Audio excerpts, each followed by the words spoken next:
Olá, jovens! Mais um dia, mais um vídeo do canal. E que dia é hoje? Pode ser terça, pode ser quinta, pode ser sábado e pode ser um dia qualquer.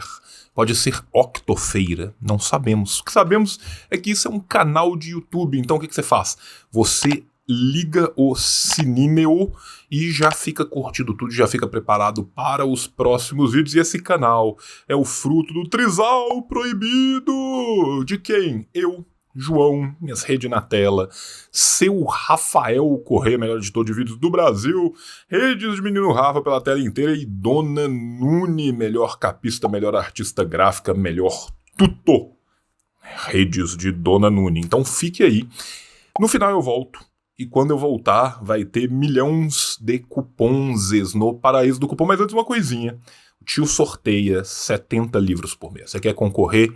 Seja sócio aqui, entre no clube de canais e concorra ao seu livro. Alternativamente, você pode mandar acima de R$ 5 no Pix. Tá aqui o endereço do Pix. Beijo no teu coração. Fica com o vídeo que eu volto no final.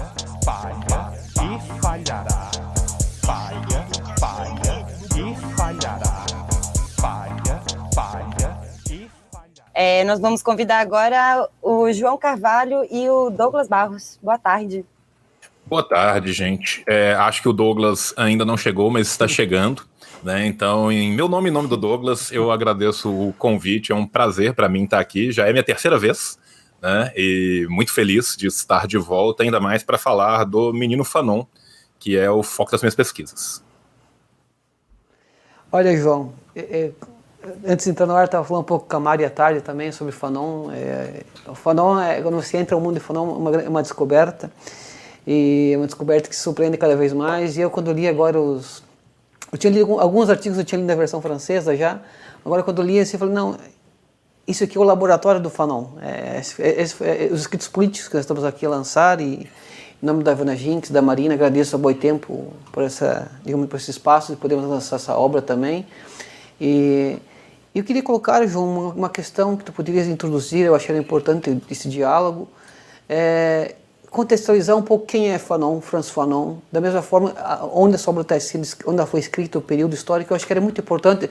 Eu sei que as tuas breves introduções são meia hora, então você tem um tempinho de uns 10, 15 minutos para dar essa introdução.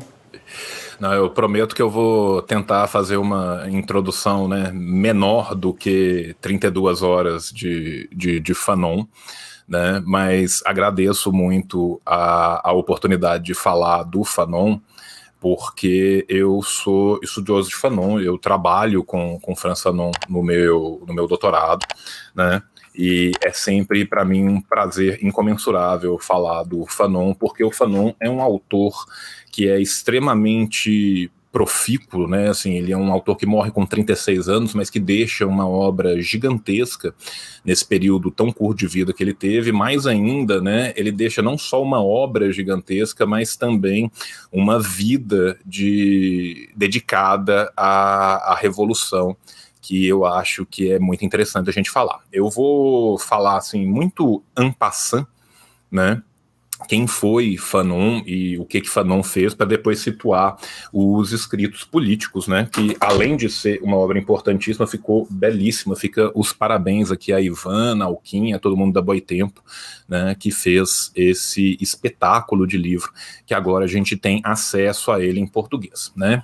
François Fanon nasceu em 1925 e morreu em 1961. Ele foi um pensador, um revolucionário nascido na Martinica, né?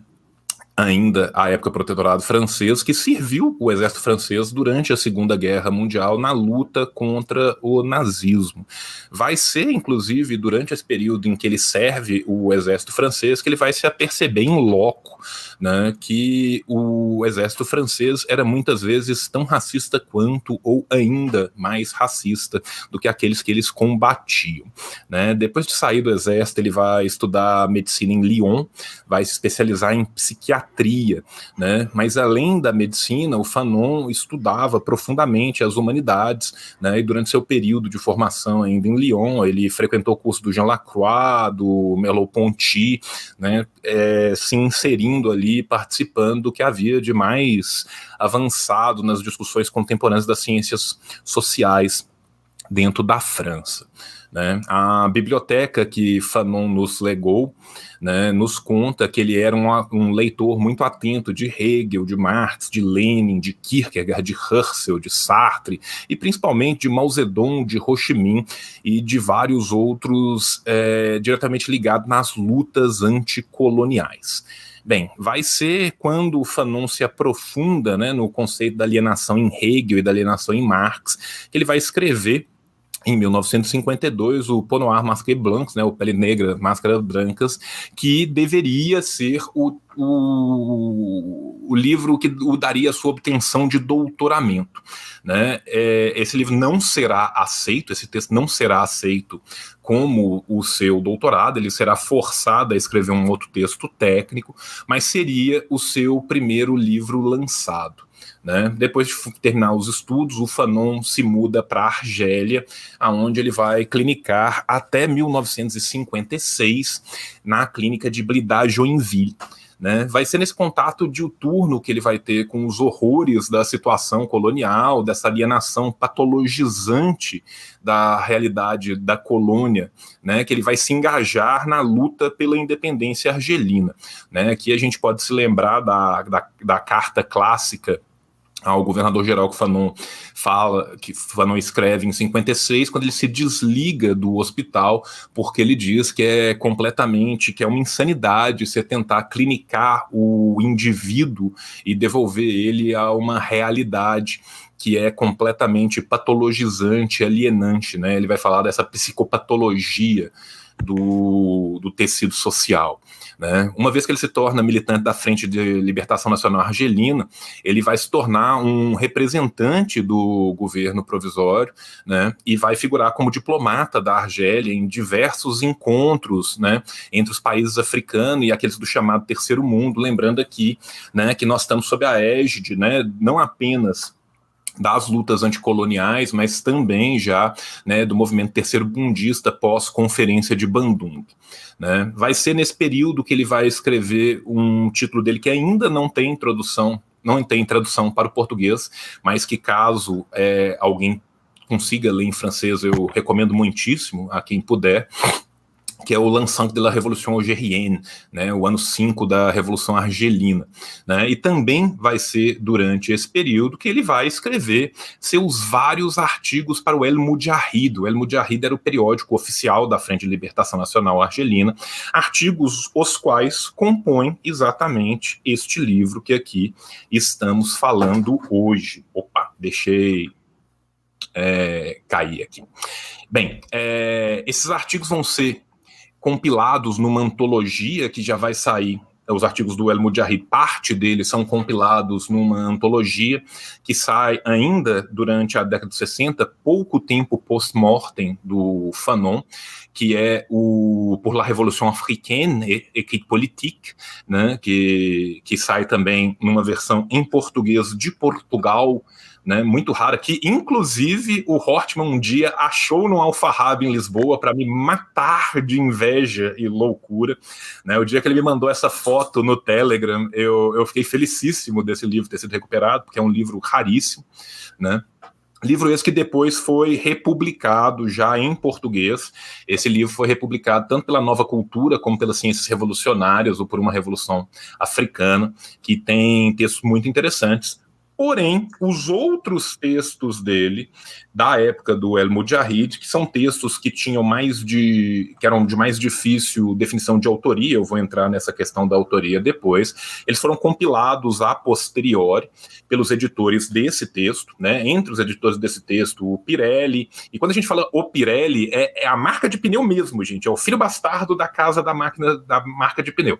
Você tinha um grande comunista italiano, que era o Pirelli, que ele foi, de fato, ele é um grande herdeiro, foi ostracizado da sua família, obviamente, pela sua escolha, e ele foi um dos compiladores do texto que originalmente deu o Écrite Politique, que foi publicado originalmente depois em francês pela La Découverte, nesse livro aqui, ó, Écrite sur l'aliénation et la liberté, né, que foi com o perdão do termo, espero que ninguém da Decover esteja nos ouvindo, rifado em asta pública, e cada trecho dele em português acabou virando um livro diferente. Então, nós temos os teatros do Fanon, né? O Fanon escreveu peças teatrais, tem 2 peças do Fanon já publicadas em português. Os chamados escritos psiquiátricos foram publicados pela UBU, neste livro aqui, Alienação e Liberdade, e agora os escritos políticos estão sendo publicados pela Boitempo. Faltam ainda um estudo maravilhoso do próprio Jean Calfat, que é editor daquela obra, que é o estudo que ele faz sobre a biblioteca do Fanon, né? Já estou cantando Dona Ivana Jenkins há muito tempo para que a gente faça essa tradução e compre esses direitos. Se tudo der certo, em breve acontecerá. Voltando então para o Fanon, em 1961, ele vai descobrir que ele está com leucemia e ele vai escrever, no período de 10 meses, Os Condenados da Terra, Les Damnés de la Terre, né, prefaciado por Sartre, e sua obra de maior impacto, né? O pensamento do Fanon se insere, então, nesse contexto maior das independências africanas, do chamado terceiro mundismo e do pensamento marxista periférico, tendo influenciado desde Paulo Freire até os Panteras Negras. E isso é muito interessante a gente perceber. O caso do Paulo Freire é um caso muito clássico. Paulo Freire era leitor costumado de Fanon, inclusive as primeiras traduções de Fanon já vão aparecer no Brasil na década de 60 ainda, né? Na década de 70 nós teremos novas traduções. Oi, Douglas, saudade de você, querido, um beijo no meu coração. Na década de 60 já vão aparecer as primeiras traduções, na década de 70 também, né? Depois nós vamos ter um hiato na década de 80, 90, depois a gente pode falar um pouco, né, desses fanonismos, desses vários fanonismos que a gente vai tendo ao longo da história, mas a verdade é que a ideia da psicologia de libertação do Paulo Freire, ela tem raízes fanonianas, mas Fanon era um leitor costumado de Mao Zedong. Dentro da biblioteca de Franz Fanon, que tinha 320 e poucos itens, ele tinha 53 itens de Mao Zedong, ou seja, o homem gostava muito do menino Mao, quem sou eu para culpá-lo, né? E de forma que o pensamento do Fanon, ele é um pensamento que adapta de forma criativa as ideias de Mao Zedong à Revolução Argelina. E isso é muito importante da gente colocar do Fanon, que é exatamente isso. Assim como Mao mesmo falava, e é muito irônico que Mao chega a falar isso textualmente um pouco depois da morte de Fanon, né, mas ele fala que aquilo que ele escreveu é voltado para a realidade chinesa e que para ser aplicado a Lures deveria ser devidamente adaptado às realidades locais, com o devido estudo da realidade, das vicissitudes da realidade local. Fanon já o fazia para Argélia, né? E esse livro em específico, Os Escritos Políticos, é muito interessante porque a gente já vê ele fazendo algo aqui que, quando a gente pensa na escadinha das grandes obras de Fanon, a gente vai ver como ele fará isso principalmente nos Condenados da Terra. Ou seja, o Abdel Malek, né, que foi um dos editores do livro, que também era um dos editores do El Mujahid, ele fala, né, que este livro foi um laboratório para Fanon escrever Os Condenados da Terra.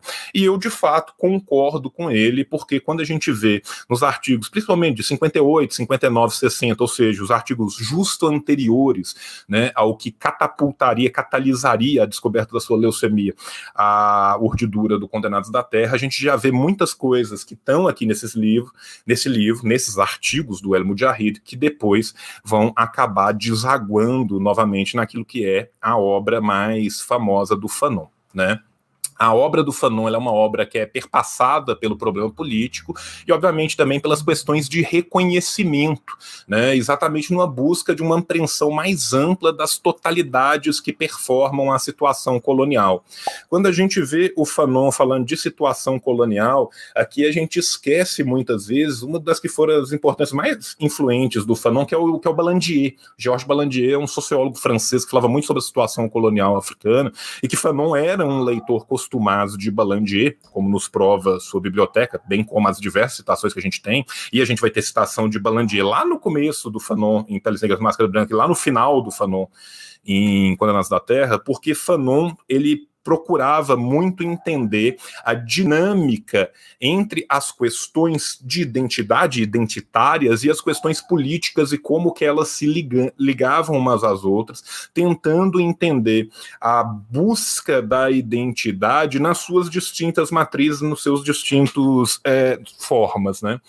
Eu tive o prazer incomensurável de fazer a abertura, o lançamento desse livro lá na TV Boitempo junto com o Davidson, e o Douglas está aqui para eu não mentir sozinho. O Davidson é um dos maiores intelectuais que a gente tem vivos hoje no Brasil. O Davidson, ele é um monstro. Vocês que não leem Davidson Faustino, leiam Davidson Faustino, ou escutem o Davidson, sigam o Davidson. O Davidson é um espetáculo de ser humano, né? E o Davidson já ia pontuando muito e faz isso na sua introdução. Inclusive, assim, esse livro, se não fosse um livro de Fanon, eu podia falar tranquilamente que valia comprar o livro sem o livro só pelo prefácio que está nele, né? Como é um livro de Fanon, o prefácio só torna o livro ainda mais brutalmente especial, mas é um prefácio espetacular, né? E um prefácio que, para você que não é leitor de Fanon, ele te ajuda muito, né? Muitas vezes nos prefácios, eu acho que o prefaciador, às vezes, ele tem que entender o público do livro, né? Às vezes, quando você escreve um livro para um público muito específico, que já é um público que está ali arcanamente interessado e conhecedor do que você está escrevendo, tudo bem você ir lá no fundo e se propor a escrever para um público que conhece aquele assunto.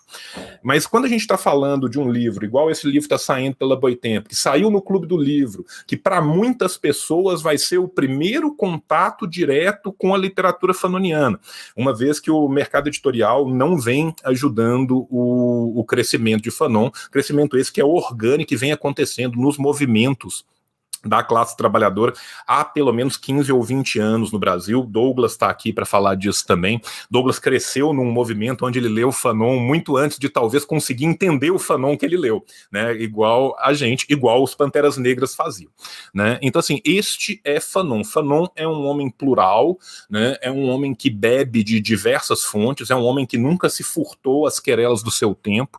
Fanon teve um pensamento que passava profundamente por tudo aquilo que acontecia na Europa e fora da Europa, e muitas vezes também na Europa contra a Europa, né, com a coragem que o fez ser perseguido, né, não só politicamente a sua coragem que o fez ser perseguido pelo serviço secreto francês, mas editorialmente uma coragem que o fez ser perseguido pela academia francesa e pelo mercado editorial francês como um todo, né. A gente tem que agradecer a existência de homens como François Maspero, que lançava as obras para elas venderem 3 meses, serem proscritas, e ele lançar de novo e vender mais 2 meses, serem proscritas, e jaz, né?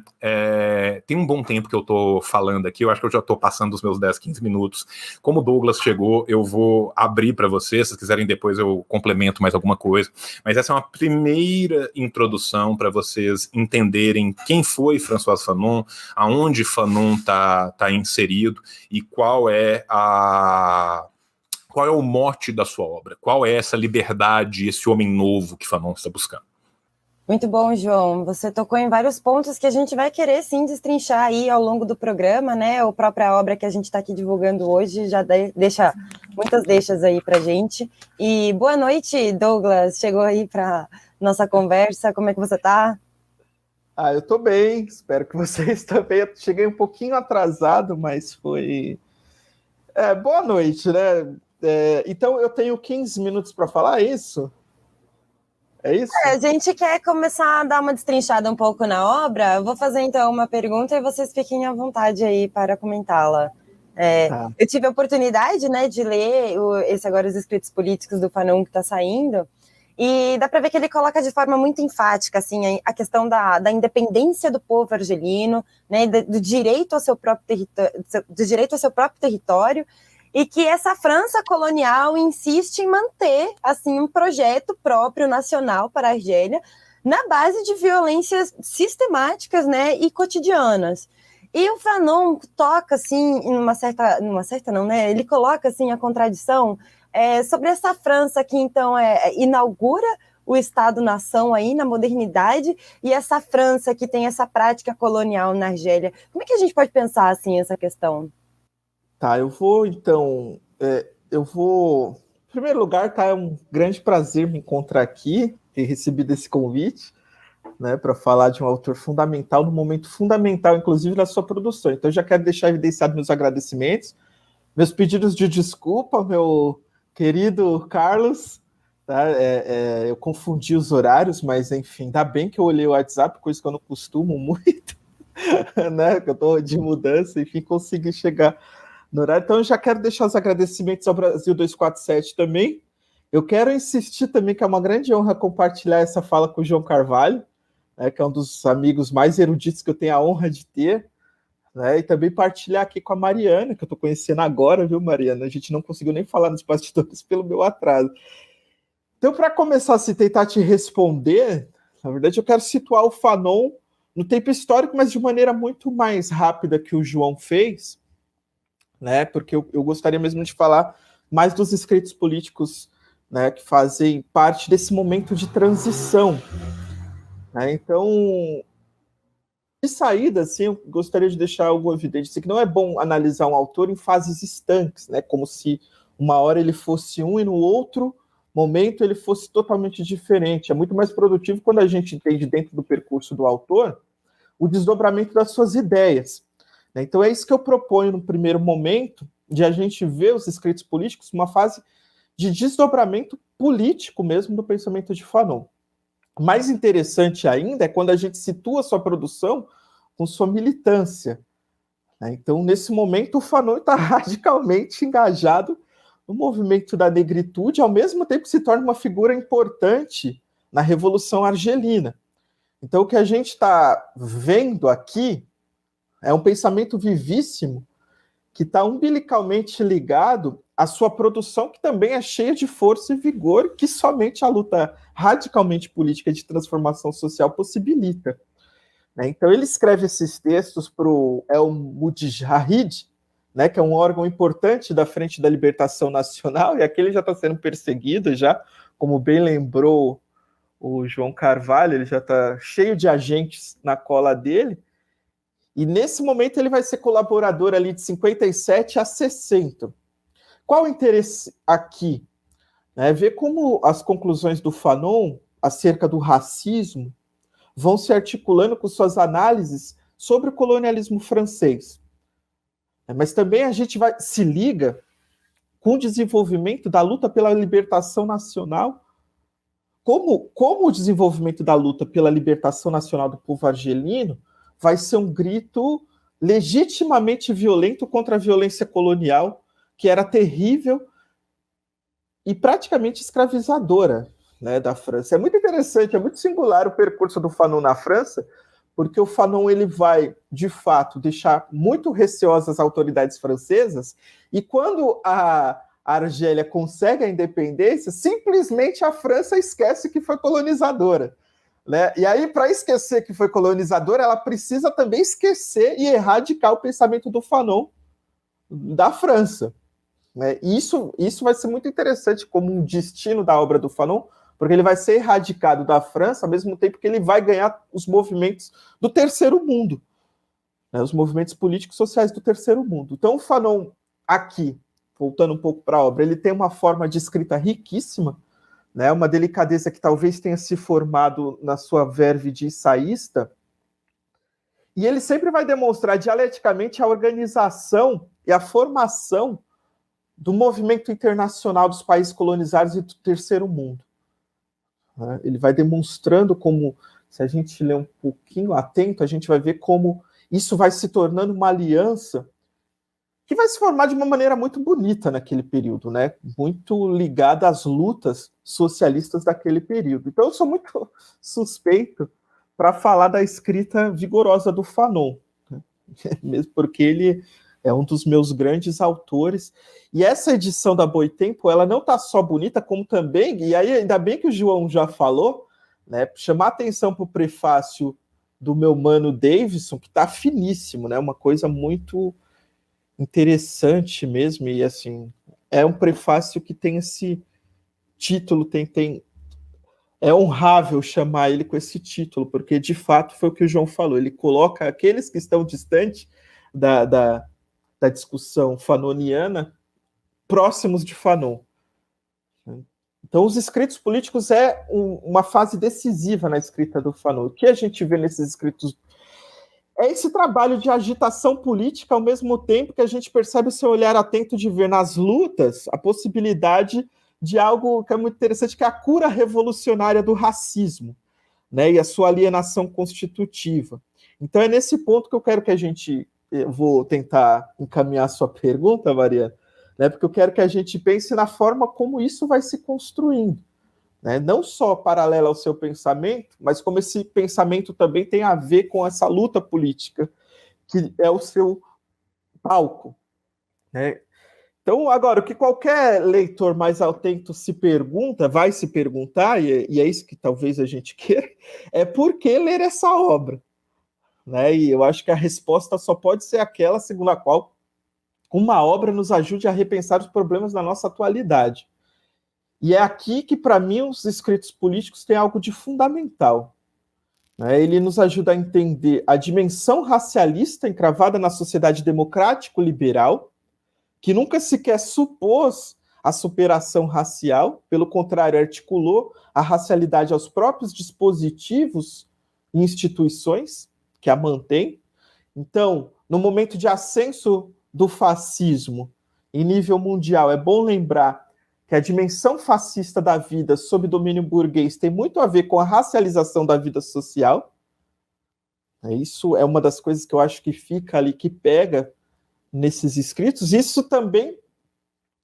isso também que, se lido de maneira mais contenciosa, a gente vê que a forma como a ideia de raça foi naturalizada, ela vai permanecer sendo a tônica geral, inclusive, desse nosso fascismo, o neofascismo atual. Então, posso estar viajando um pouco, mas eu acho que um pequeno diálogo com Césaire também seria bom de ser observado, né? Porque tanto Césaire quanto o Fanon, eles apontam como o fascismo, na verdade, é um colonialismo aplicado no interior das fronteiras europeias. Isso já deixava todo mundo, assim, era mais ou menos escandaloso, mais ou menos nada, era ultra escandaloso você dizer que o fascismo ali, quando o bicho estava pegando, foi o momento que o Césaire dizia, né, você dizer que isso é, na verdade, o colonialismo aplicado no interior das fronteiras europeias. Isso pareceu ser retórica, né? Algumas pessoas podem dizer, nossa, mas daí a gente perde a especificidade do fascismo, né? Só que muito pelo contrário, o colonialismo não é só algo latente na própria forma de dominação e organização da vida sob a égide do capital, isso o Fanon deixa claro, mas ele vai ser decisivo para a manutenção dos espaços, da forma de vida e da visão de mundo que se tem. Isso se dá justamente porque, para o seu desenvolvimento desigual e combinado do capitalismo agora mundializado, ele precisou manter as estruturas e visões de mundo informadas pelo colonialismo. Isso é central para entender como os escritos políticos eles nos ajudam a entender as formas metamorfoseadas do colonialismo no tempo presente, que vão endossar, inclusive, o fascismo cotidiano. Né? E é justamente no aspecto da racialização social, tal como surge na escravidão e na formação colonial, que a exclusão racial, a posição racialista das sociedades contemporâneas mantém essa naturalização da violência sobre os povos colonizados, e naqueles que foram racializados. E o Fanon está nesse momento, na luta contra isso, que é uma luta radical contra isso, é sobre isso que ele está preocupado, é nisso que ele está se debruçando o tempo inteiro. Então, enquanto na Europa se fala de um reconhecimento que o João trouxe, né, como essa importância, essa implicância da ideia de reconhecimento vai estar atrelado à produção crítico-teórico do Fanon, enquanto na Europa se fala de um reconhecimento de iguais, na visão racializada, que é importada pela Europa, o que a gente tem, o que o Fanon demonstra é a eliminação da possibilidade de qualquer reconhecimento desse que foi racializado. Então o Fanon destaca como isso acaba fundamentando uma violência que se torna naturalizada. E vai demonstrar, inclusive, como para o cidadão médio, né, o cidadão de bem, um argelino que é assassinado, ele não terá jamais o mesmo valor que um cidadão francês, nessa visão de mundo informada pelo colonialismo.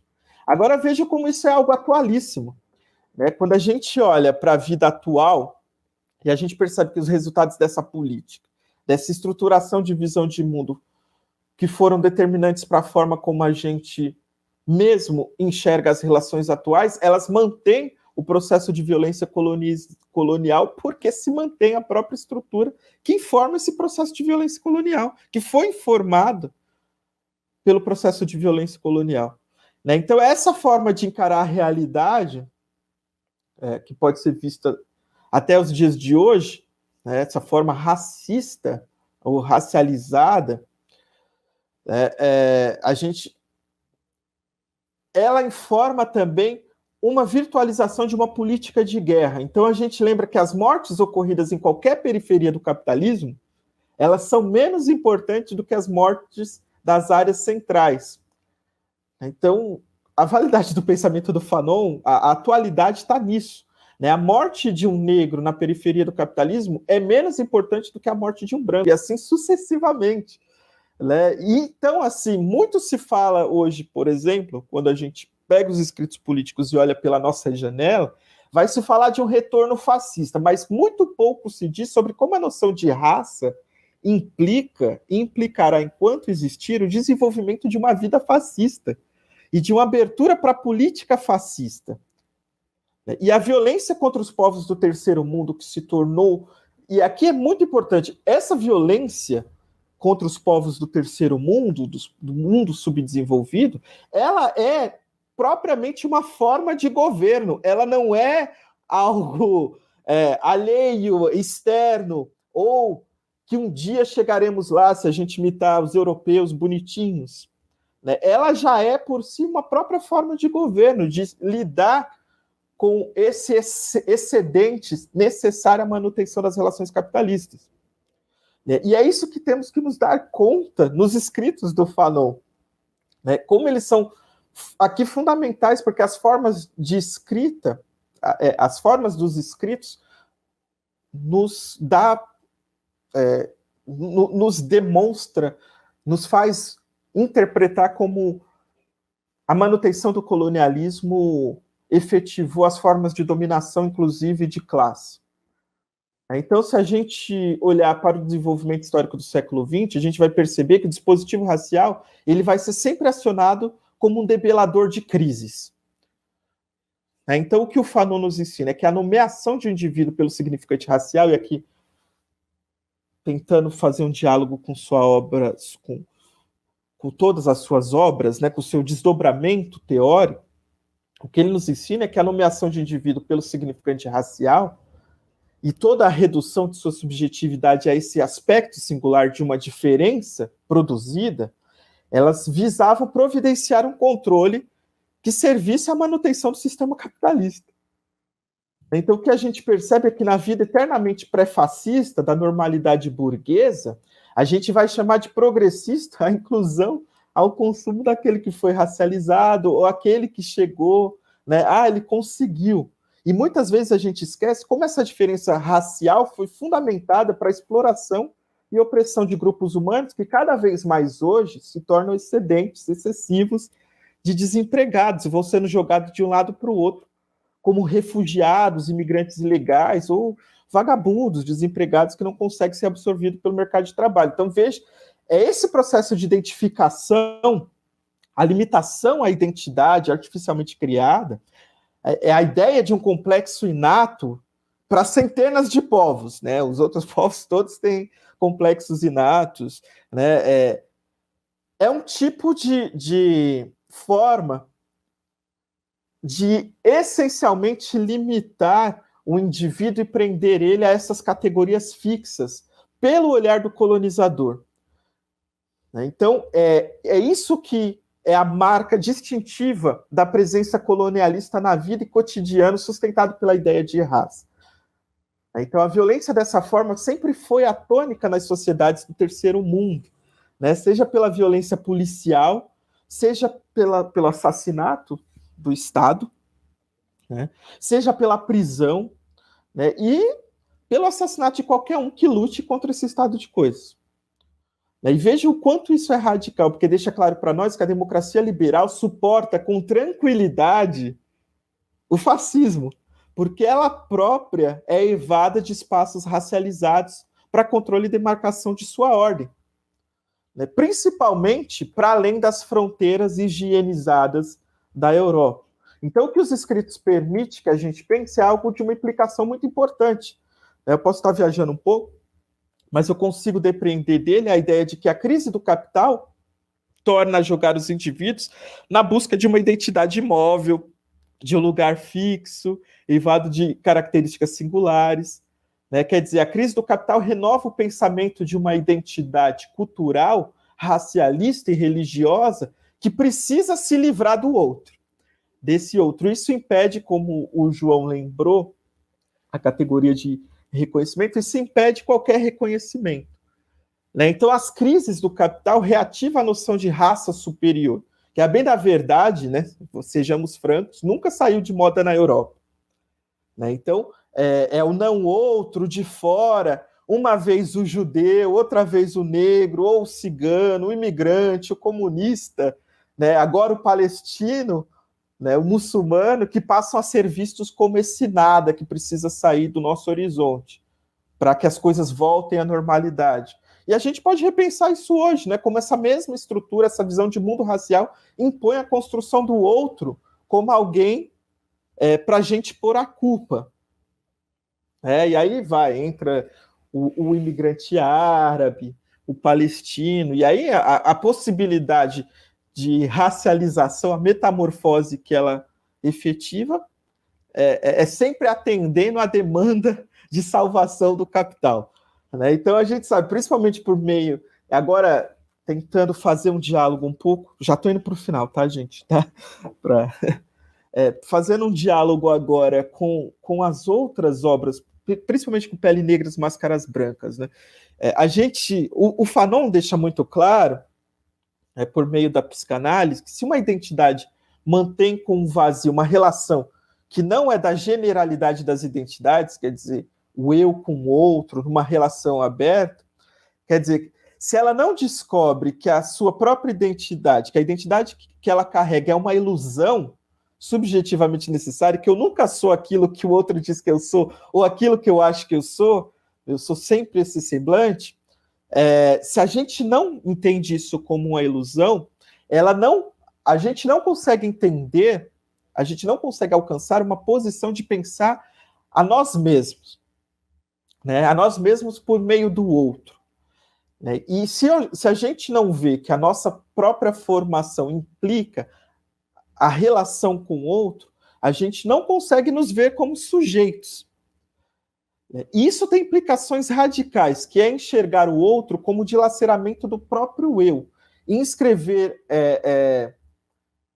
a nossa subjetividade nessa inter-relação com o outro.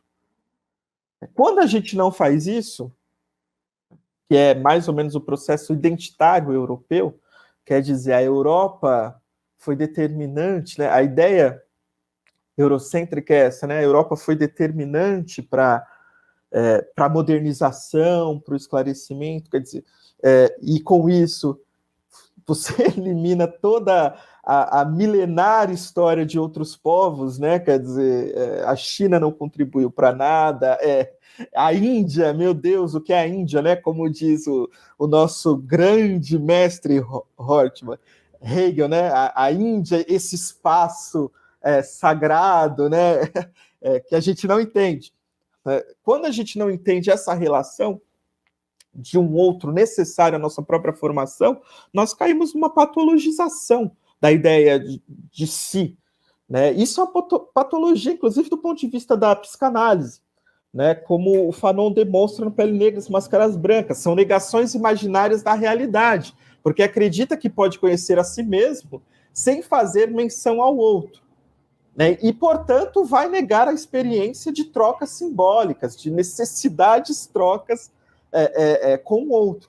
Então, veja, gente, é nesse sentido que a consciência do racista e do fascista, como projeto social de dominação, são iguais, porque ambas precisam eliminar a diferença, ou assim elas acreditam, para que a doença seja curada. Quer dizer, a culpa, então, o inferno são sempre os outros.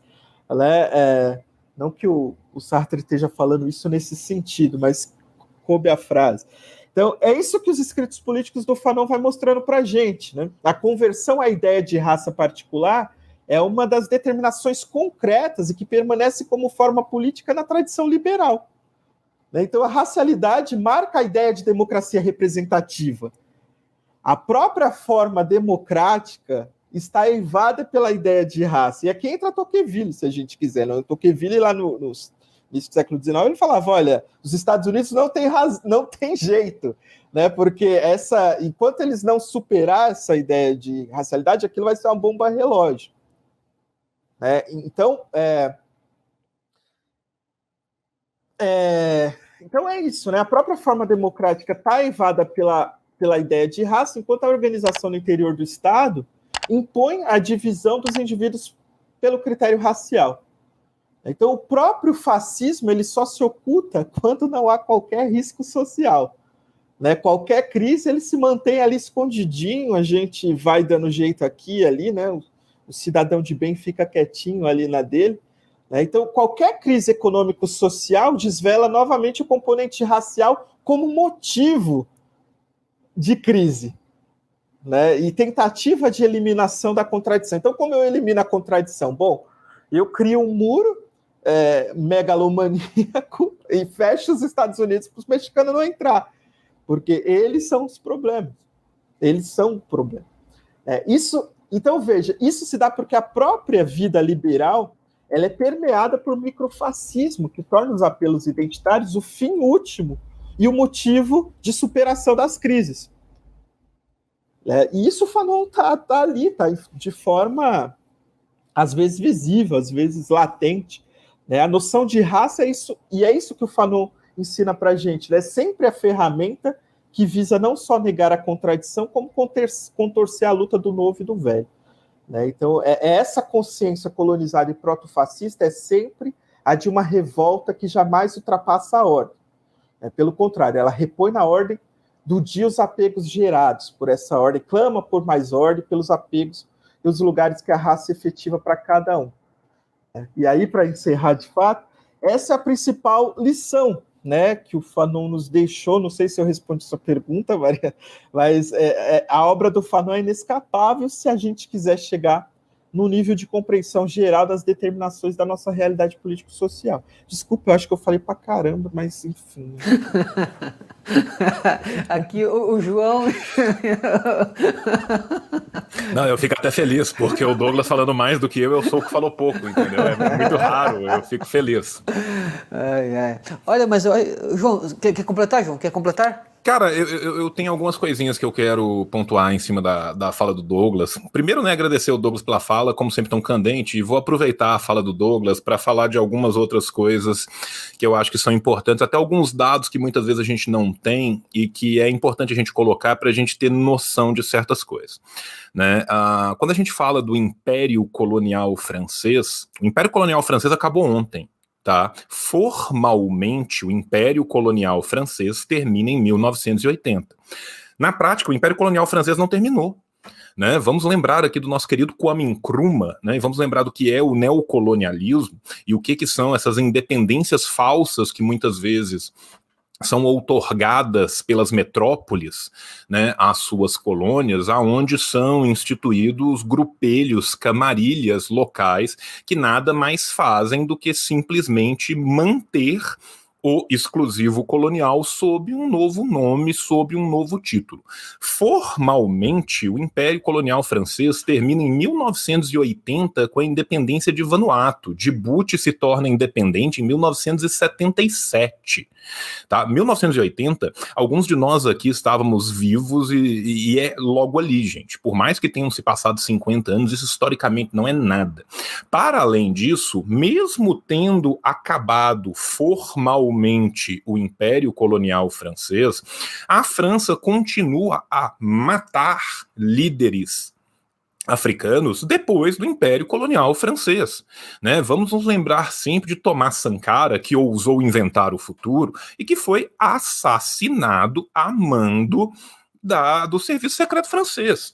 Vamos nos lembrar que até hoje boa parte das economias africanas ainda tem os seus fundos nacionais soberanos atrelados ao Tesouro Nacional Francês, que cobra para guardar esse dinheiro e que não libera esse dinheiro a não ser que ele acha que é justo, tá? Isso é neocolonialismo.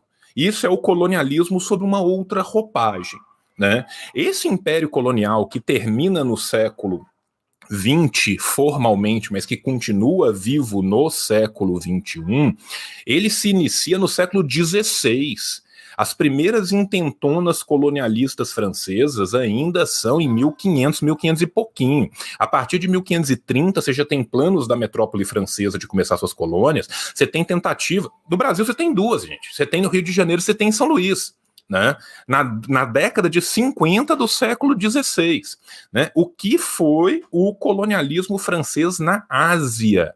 Né? Vamos lembrar aqui das lutas intestinas dos povos indochineses, né? Povos esses que tiveram que ganhar a sua independência da França, dependendo de qual, 2 ou 3 vezes a mesma independência. Né? Independência essa prometida com o auxílio às tropas na Segunda Guerra Mundial e esquecida 1 segundo depois do final da guerra. Lembrando que o governo fascista da França de Vichy ajudou o extermínio nipônico de povos na Ásia inteira. Então, assim, a gente desconhece muito profundamente as histórias da África, as histórias da Ásia no Brasil, e é importante a gente pontuar isso um pouco para entender qual que é o contexto que o Fanon está escrevendo, qual que é o contexto de urdidura e de recepção do Fanon. Por que infelizmente Fanon é tão atual e por que eu falo que infelizmente? Se os problemas tivessem resolvidos e Fanon não fosse mais atual, Fanon pertencesse a um passado distante da humanidade e da sua libertação, todos nós estaríamos felizes de não estar fazendo isso aqui. A gente já está passando o domingo, cada qual com sua família, sendo feliz. Se a gente está aqui brigando para lembrar as pessoas de por que é importante ler Fanon, é porque Fanon é brutalmente instrumental para todo e qualquer povo que precise passar, seja pela sua primeira independência, como era o caso do povo argelino, seja pela sua segunda e real independência, como é o caso do povo brasileiro. A real situação é que o anticolonialismo se transmuta em antineocolonialismo, em anti-imperialismo, em todos os momentos, porque mudam-se as formas, mas se mantém aquele sintagma que origina toda a imbricação que vai dar superestrutural a partir de uma infraestrutura que não mudou, né? Vamos pensar aqui, Fanon escrevia muito contra um senhor de Costa do Marfim chamado Houphouët-Boigny, né, que é um dos piores seres humanos que já viveu neste planeta e como um ser humano horrível, laudado por toda a Europa. Tá?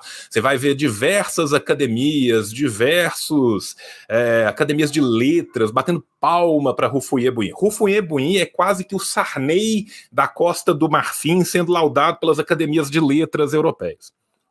Fanon falava muito claramente que gente da estirpe, que camarilhas como a de Houphouët-Boigny, conseguiriam muito facilmente uma falsa independência formal, mas que essa independência formal, ela é simplesmente o liame sobre o qual subjaz uma escravidão ainda pior.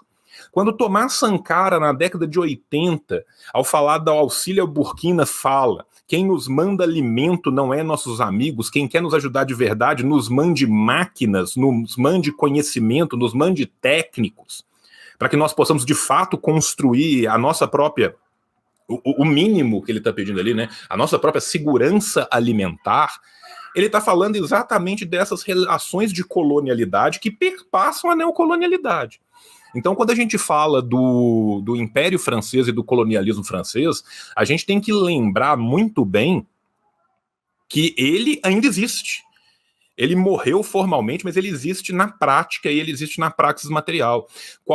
Teve alguém aqui no chat que deu saudações de Paris, Quem está em Paris é muito fácil. Você caminha 35 minutos dentro do metrô, vai para um banlieue qualquer, que você vai ver o colonialismo francês e o império colonial francês existindo a partir do Troisième em diante.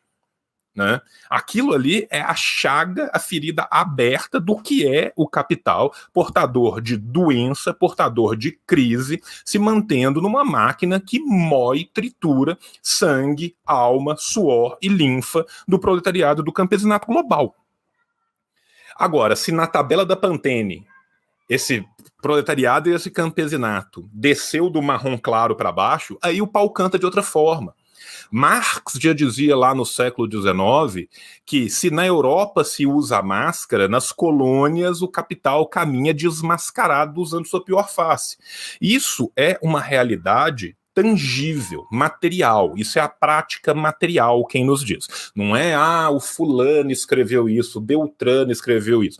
Não, isso é o resultado prático do que se observa na realidade de todos esses povos desde a modernidade. A modernidade, eu tenho diversos problemas com a Achille Mbembe, mas ele tem uma frase que eu acho que por essa frase eu perdoo o resto, sabe, assim, no dia da revolução sua reeducação será muito curta, Achille Mbembe, porque ele diz que a modernidade é construída sobre o cadáver do corpo negro, e é, sabe? E assim, no caso do Mbembe, quando ele coloca o cadáver do corpo negro, a gente tem que entender o corpo negro não só como aquele que tem a tez negra, mas todo aquele que é vítima da colonialidade. O corpo negro, o corpo dos povos originários da América Latina, o corpo asiático, o corpo amarelo, todos esses corpos são não corpos, que é exatamente o que o Douglas falou. Por quê? Porque se funda a modernidade ideologicamente, o iluminismo, com base numa ideologia que é brutalmente essencialista, que é brutalmente essencializante, que é uma ideologia que parte do preceito que o eu é diferente do não eu. O não eu é o outro, o eu é o europeu. Essa é a pedra de toque do eurocentrismo. Quando o Douglas estava falando da questão do eurocentrismo, e o Douglas fez há pouco tempo atrás uma apresentação brilhante sobre o eurocentrismo do Samir Amin, recomendo a todos que vejam, né? A gente tem que pensar aqui, vamos trabalhar com dados materiais. No século XVII, a China era responsável por 75% do PIB global. Tá? Ou seja, a cada 100 unidades de valor produzidas no planeta, a China estava produzindo 75. No século XVII. Tá? Esse povo não existe, esse povo não conta. É exatamente por causa do conceito de eurocentrismo que você liga a TV no National Geographic e vê alienígenas do passado. Porque preto, moreno, asiático é incapaz de construir qualquer coisa. São incapazes de compreender os enigmas humanos da engenharia. Só quem consegue ser engenheiro é o viking que morava num casebre horroroso, enquanto na América do Sul você tinha uma cidade de 500 mil pessoas com esgoto, tá? O Império Incaico, enquanto Paris, vamos colocar, Paris, época da Peste Negra. Qual que é a grande conclusão genial da Universidade de Paris? Maligna conjunção astrológica. A Universidade de Paris é documento. Tá lá, para todo mundo ver. Inclusive, quem brigou contra isso é Nostradamus. A história é tão louca que Nostradamus, além de ser Nostradamus, era médico higienista, e foi ele que brigou com a Universidade de Paris, porque a Universidade de Paris falou isso. A Universidade de Paris colocou: a peste negra é causada por uma maligna conjunção astrológica. Enquanto isso, o Tahuantinsuyo, né, o Império Incaico, tinha cidade de 500 mil pessoas com lixo, com coleta, com água encanada e com esgoto. Tá? Então, assim, só que a gente olha e fala o quê? Alienígenas do passado. Esse povo é incapaz. Esse povo não tem história. Esse povo precisa de ser tutelado. Então, é exatamente essa tutela, e aqui nós vamos falar de um texto que não está aqui, mas que é um texto que o Fanon tece comentários, que conversam com ele aqui, que é o Racismo e Cultura, que é exatamente isso. Por que o racismo engessa essa cultura? Por quê? Porque é exatamente isso, é uma mumificação. A colonização, ela é uma mumificação dos povos. É uma mumificação material e, como qualquer coisa que acontece na infraestrutura, ela tem um efeito superestrutural. A partir dessa mumificação infraestrutural, ocorre uma mumificação de todas as estruturas da sociedade. A cultura é mumificada, as relações sociais são mumificadas, as relações econômicas são mumificadas, tudo isso para. É como se a partir do momento que o colonialismo ganha, e o colonialismo não ganha porque ele chegou e as pessoas falam assim, não, vamos ser colonizados, vai ser top. Não, o colonialismo ganha sobre o cadáver dessas pessoas, né? Quando a gente pega a história da Argélia, para ver os 150 anos de domínio francês na Argélia, 100 e tantos anos de domínio francês na Argélia, começa com guerra, tem guerra até 1880, tem revolta nacionalista a partir da década de 10, você tem construção de movimento na década de 30, década de 40 inteiro, que vai crescer ainda mais depois da Segunda Guerra Mundial e vai desaguar na Revolução. Ou seja, esse povo brigou o tempo todo, por mais que você tenha formação de elite, por mais que você tenha uma estrutura, essa estrutura só se mantém policialescamente. A estrutura necessita de ser policialesca. Por que ela necessita de ser policialesca? Porque colonialismo é violência. Não existe colonização sem violência. Qualquer tipo de colonização. A neocolonização também, tá? E agora, só para vocês terem uma ideia do que era a França que se arvora em dizer que adora arrotar caviar para falar do tanto de cultura que levou aos povos, a França tinha diversos campos de concentração dentro da Argélia. 30% da população argelina foi concentrada em campos durante o período da Revolução Argelina. Nós estamos falando de uma população de pouco mais que 10 milhões, de 12, 13 milhões, que teve mais de 900 mil mortos, quase 1 milhão de mortos, ou seja, quase 1/10 da população sendo exterminada, com 30% da população relocada. Isso sem falar naqueles diaspóricos que tiveram que sair, os que foram mortos na Tunísia, os que foram mortos por todo o Maghreb, os que eram mortos na França. E a França não mexeu uma vírgula para mitigar isso. Antes, pelo contrário, até o último segundo, antes de se ver completamente obrigada e derrotada a assinar a independência argelina, aumentou em cada oportunidade que teve os seus efetivos dentro da Argélia. A França chegou a mobilizar quase 1 milhão de homens dentro da Argélia para torturar, estuprar, assassinar o povo argelino. Em cada aldeia, em cada wilaya que era a entrada, as pessoas eram assassinadas, os bebês... Gente, vocês não têm noção do que é colonialismo francês. Permita-me te deixar com uma imagem horrível para o seu fim de semana. Você que não quer ouvir, olha os 15 segundos para a janela, tampa o ouvido e fala um lá, lá, lá. A França, quando ela entrava com o seu exército, e boa parte desse exército era feito da legião estrangeira, e a legião estrangeira francesa, ela era feita da seguinte forma.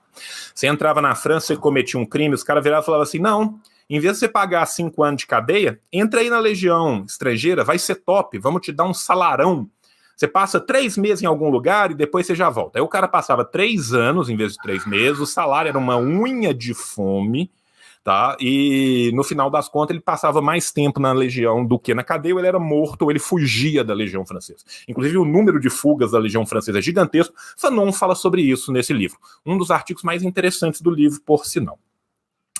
A legião francesa, quando ela entrava numa vila, numa wilaya, que ela ia lá para matar as pessoas, e essas pessoas recebiam uma educação.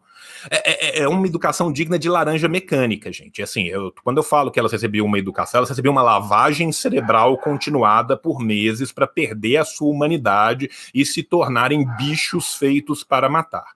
Eles não iam só com as pessoas, eles iam também com tratores e com materiais de construção para poder demolir a aldeia. Eles matavam primeiro os homens, as mulheres eles estupravam e os bebês eles colocavam embaixo dos rolos compressores, para eles terem o prazer de ver a criança explodindo embaixo de um rolo compressor. E isso é a nação francesa criadora de cultura agindo dentro da Argélia, tá? Quando Fanon vai mostrar a necessidade, porque é uma necessidade de sobrevivência, por que o cidadão argelino, por que o povo argelino não pode mais virar e falar assim, não, agora o De Gaulle voltou e falou pra gente que nós vamos ganhar 10 assentos a mais na Câmara lá na França, né, e que tudo será diferente. Por que eles são obrigados a dizer não? É por isso. É porque tem 100 anos, tem 130 anos que eles estão sendo massacrados diariamente. É porque eles não são considerados humanos. E eles não são considerados humanos na literatura técnica francesa. Fanon, no Em Defesa da Revolução Africana, que são os outros textos de escritos políticos dele, tem um texto fenomenal do Fanon, o Síndrome Norte-Africano, onde ele vai falar dos escritos de alguns autores, inclusive autores franceses, que vão descrever num periódico psiquiátrico sério, revisado por pares, como que este pseudo-ser humano norte-africano age de uma forma diferente, como que ele atrapalha o médico a agir. Né? Então, assim, ninguém fala nada daquilo que está acontecendo naquela sociedade o tempo todo. E Fanon falava uma coisa que eu acho que é muito importante a gente lembrar aqui. Fanon, ele tecia uma espécie de escada para nos mostrar a necessidade, como que as coisas estavam interrelacionadas. Fanon, quando rompe de vez, né, com a clínica do indivíduo para passar para a clínica coletiva, para a clínica da nação, carta ao agente geral de 1956, ele fala o seguinte: eu não tenho como clinicar o indivíduo e devolver o indivíduo para a sociedade que é patologizante, porque esse indivíduo vai ficar doido de novo, esse indivíduo vai ficar doente de novo. Então eu tenho que clinicar a nação. Mais para frente, lá no Ansan, que ele já começa, termina no Condenados da Terra, ele vira e fala: agora que nós estamos clinicando a nação, não adianta a gente clinicar a nação e devolver essa nação para um conjunto de nações que é patologizante, porque ela vai de volta trazer essa nação. E é por isso que homens como Fanon lutavam por uma África unida, por uma África comunista, por uma África socialista, em que cada país tivesse a sua independência, mas que eles estivessem juntos, né, no panafricanismo real, né, num panafricanismo que deve ser defendido.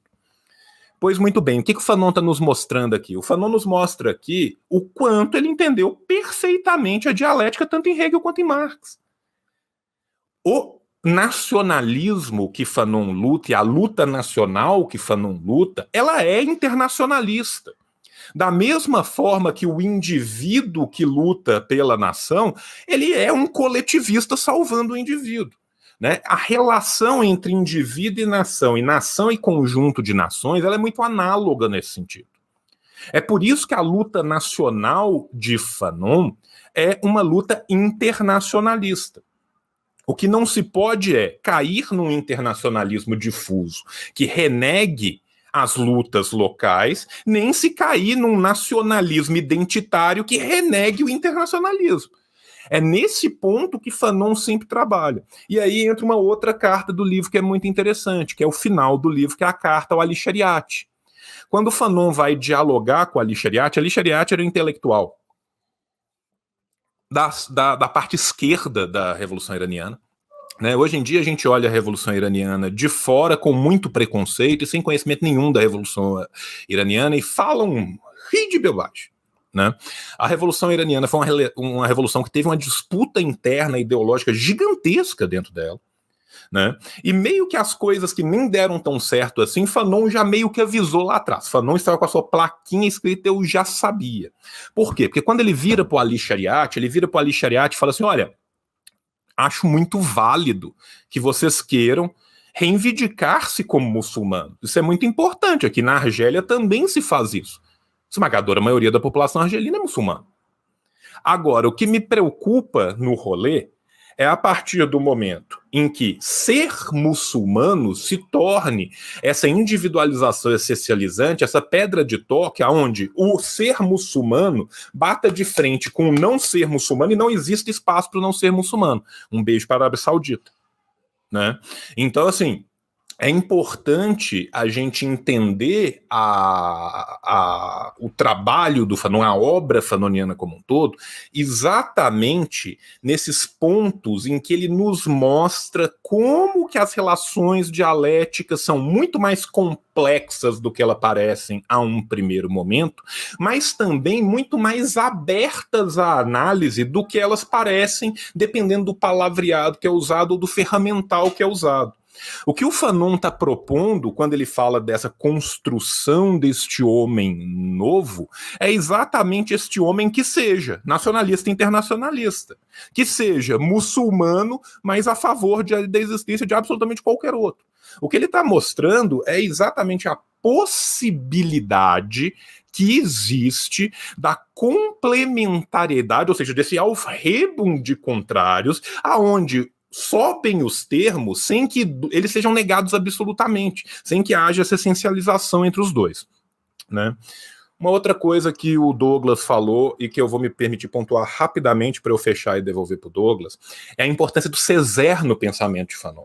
O Douglas falou da negritude, o Douglas falou do Césaire, e esses dois são dois momentos muito importantes para o pensamento do Fanon, que a gente às vezes esquece disso, e ao esquecer disso e ao não comentar isso, a gente perde uma dimensão, né, do pensamento fanoniano. Primeiro, para quem não sabe, né, o movimento da negritude foi um movimento criado principalmente por intelectuais diaspóricos de origem mormente africana, mas também caribenha e alguns raríssimos estadunidenses, né, na décadas de 30, 40 e 50, principalmente na França, muito influenciado pelo Harlem Renaissance, né, que tinha sido um movimento análogo a esse criado nos Estados Unidos, principalmente na virada da década de 10 para a década de 20. Qual que era o problema dentro da negritude? A negritude era um movimento gigantesco, era um grande balaio de gato, e dentro da negritude você tinha diversos tipos diferentes de pensamentos acerca da negritude. Qual que era, para Fanon e foi para Césaire, o problema de pensadores como Leopold Sédar Senghor, por exemplo? O Senghor, muitas vezes, essencializava uma África que só existia no coração daqueles que a amam, que nunca teve uma existência histórica, né, e tentava voltar para este lugar que nunca foi. E também, ao tomar do colonialismo a pecha como elogio, falava, se eles nos dizem sentimentais e rítmicos, então sejamos sentimentais e rítmicos. Como se negando a capacidade intelectual. Não, eles são os intelectualizados, nós somos os sentimentais e rítmicos. É através das nossas sensações e dessa nossa verve que poderemos chegar a lugares que eles não chegaram. Esse essencialismo do Leopold Sédar Senghor e de vários outros membros do movimento, quem rompe com eles primeiro é Césaire.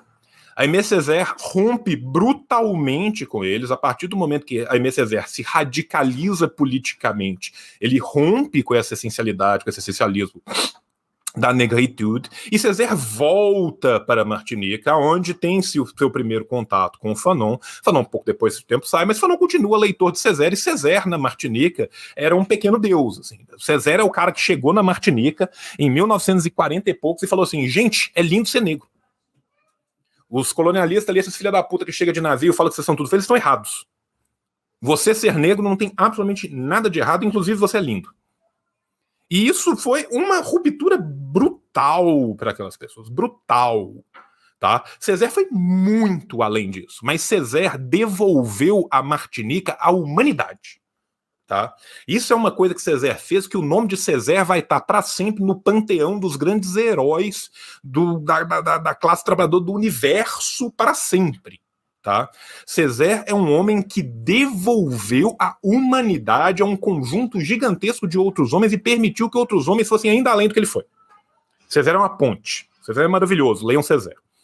Césaire, quando Césaire rompe, Fanon começa a perceber e fala assim, peraí, tem mais coisa aqui. Esse angu é de caroço e o César já tirou um, mas tem mais caroço para tirar. E o Fanon se mantém no movimento brigando com o movimento. É super irônico, é super engraçado. Você vê as fotos do Fanon nos congressos de escritores, porque é o Fanon falando com a cara puta e todo mundo virando a cara de lado, olhando para baixo, anotando alguma coisa e saindo para cagar. Porque quando o Fanon chegava, com o perdão da expressão, o Fanon colocava o pau na mesa. O Fanon chegava descendo o borralho. Entendeu? Falou assim, nós estamos todos do mesmo lado da luta. Porém, vocês estão lutando errado e eu vou explicar por quê. E aí começava plau, plau, plau, plau, plau. Então, assim, é impressionante o que César fez. É muito importante essa lembrança de César e da negritude para Fanon, porque a negritude será um movimento que Fanon, como universitário em Lyon, vai ser muito importante para ele, que é um movimento de pertencimento. É você, gente, literalmente você ter com quem sentar no recreio para comer seu lanche, tá? O movimento da negritude era um momento aonde aqueles que tinham chegado, porque assim, a pessoa saía do seu país, fosse de África, fosse da América Latina, fosse de Ásia e chegava na França, ela era elite local. Ninguém que estava indo para a França estudar como estudante universitário na década de 40 e 50 era uma pessoa paupérrima que um belo dia falou assim, não, deu de canavial para mim, serei médico. Eram pessoas pertencentes às elites toleradas dos locais. Só que quando elas chegavam na França, achando que eles eram tão elite quanto eles eram nos seus locaizinhos de origem, o pau cantava. Lá eles eram sub-humanos. Por quê? Porque para o francês nessa época, o asiático, o negro africano ou o negro martinicano, que descobria que era negro na França, porque na Martinica nem negro ele não era, negro era quem era muito negro, quem era moreninho não era negro na Martinica, ele aprendia no pau, que ele era um subalterno. E aí, citando Gayatri Spivak, pode o subalterno falar? Não, não pode. Não na metrópole colonialista. E ali na negritude ele falava. Então era ali que era um laboratório para essas pessoas colocarem para fora as suas ideias, as suas angústias, as suas vivências. E o mais importante desse laboratório é que, neste momento ali, o colonialismo, gente, ele funciona dividindo os povos. Um império colonialista, ele não funciona virando e falando assim, olha, vamos colocar o Império Colonial Português. Não teve nenhum momento que o Império Colonial Português virou e falou assim, olha, nós somos portugueses, mas vocês, moçambicanos, angolanos, brasileiros, cabo-verdianos, vocês têm que ser amigos, gente. Vocês são tudo igual, vocês são tudo gado pequeno na fila do pão. Se amem, se abraçem. Não. Sempre foi criadas subdivisões, sempre foram criadas tretas locais, insuflados ódios étnicos, insuflados ódios mil entre todos os povos de um mesmo império colonialista para que eles se odiassem entre si e servissem ao seu senhor. Isso é uma prática política, sempre foi assim. Só que quando chegava num movimento igual esse, o cara da Martinica aprendia que o amigo dele de verdade não era o francês, que quem ele podia contar de verdade era o cara do Magrebe. Ou era o cara de Côte d'Ivoire, ou era o cara de Madagascar. E ali ele começa a entender como que as coisas funcionam, porque muitas vezes o martinicano ele era funcionário de alto nível comandando batalhões de africanos na África. E ele se achava tão branco quanto. Igual o brasileiro hoje em dia, que acha que ele conseguir comprar no Magazine Luiza, coloca ele na mesma classe social da Luiza, dona do Magazine Luiza. Não é. Então, assim, a obra de Fanon, ela traz essa chaga exposta. E Fanon não tem por que ter medo de apontar o seu canhão para ninguém. Juro que essa é a última e eu passo a palavra.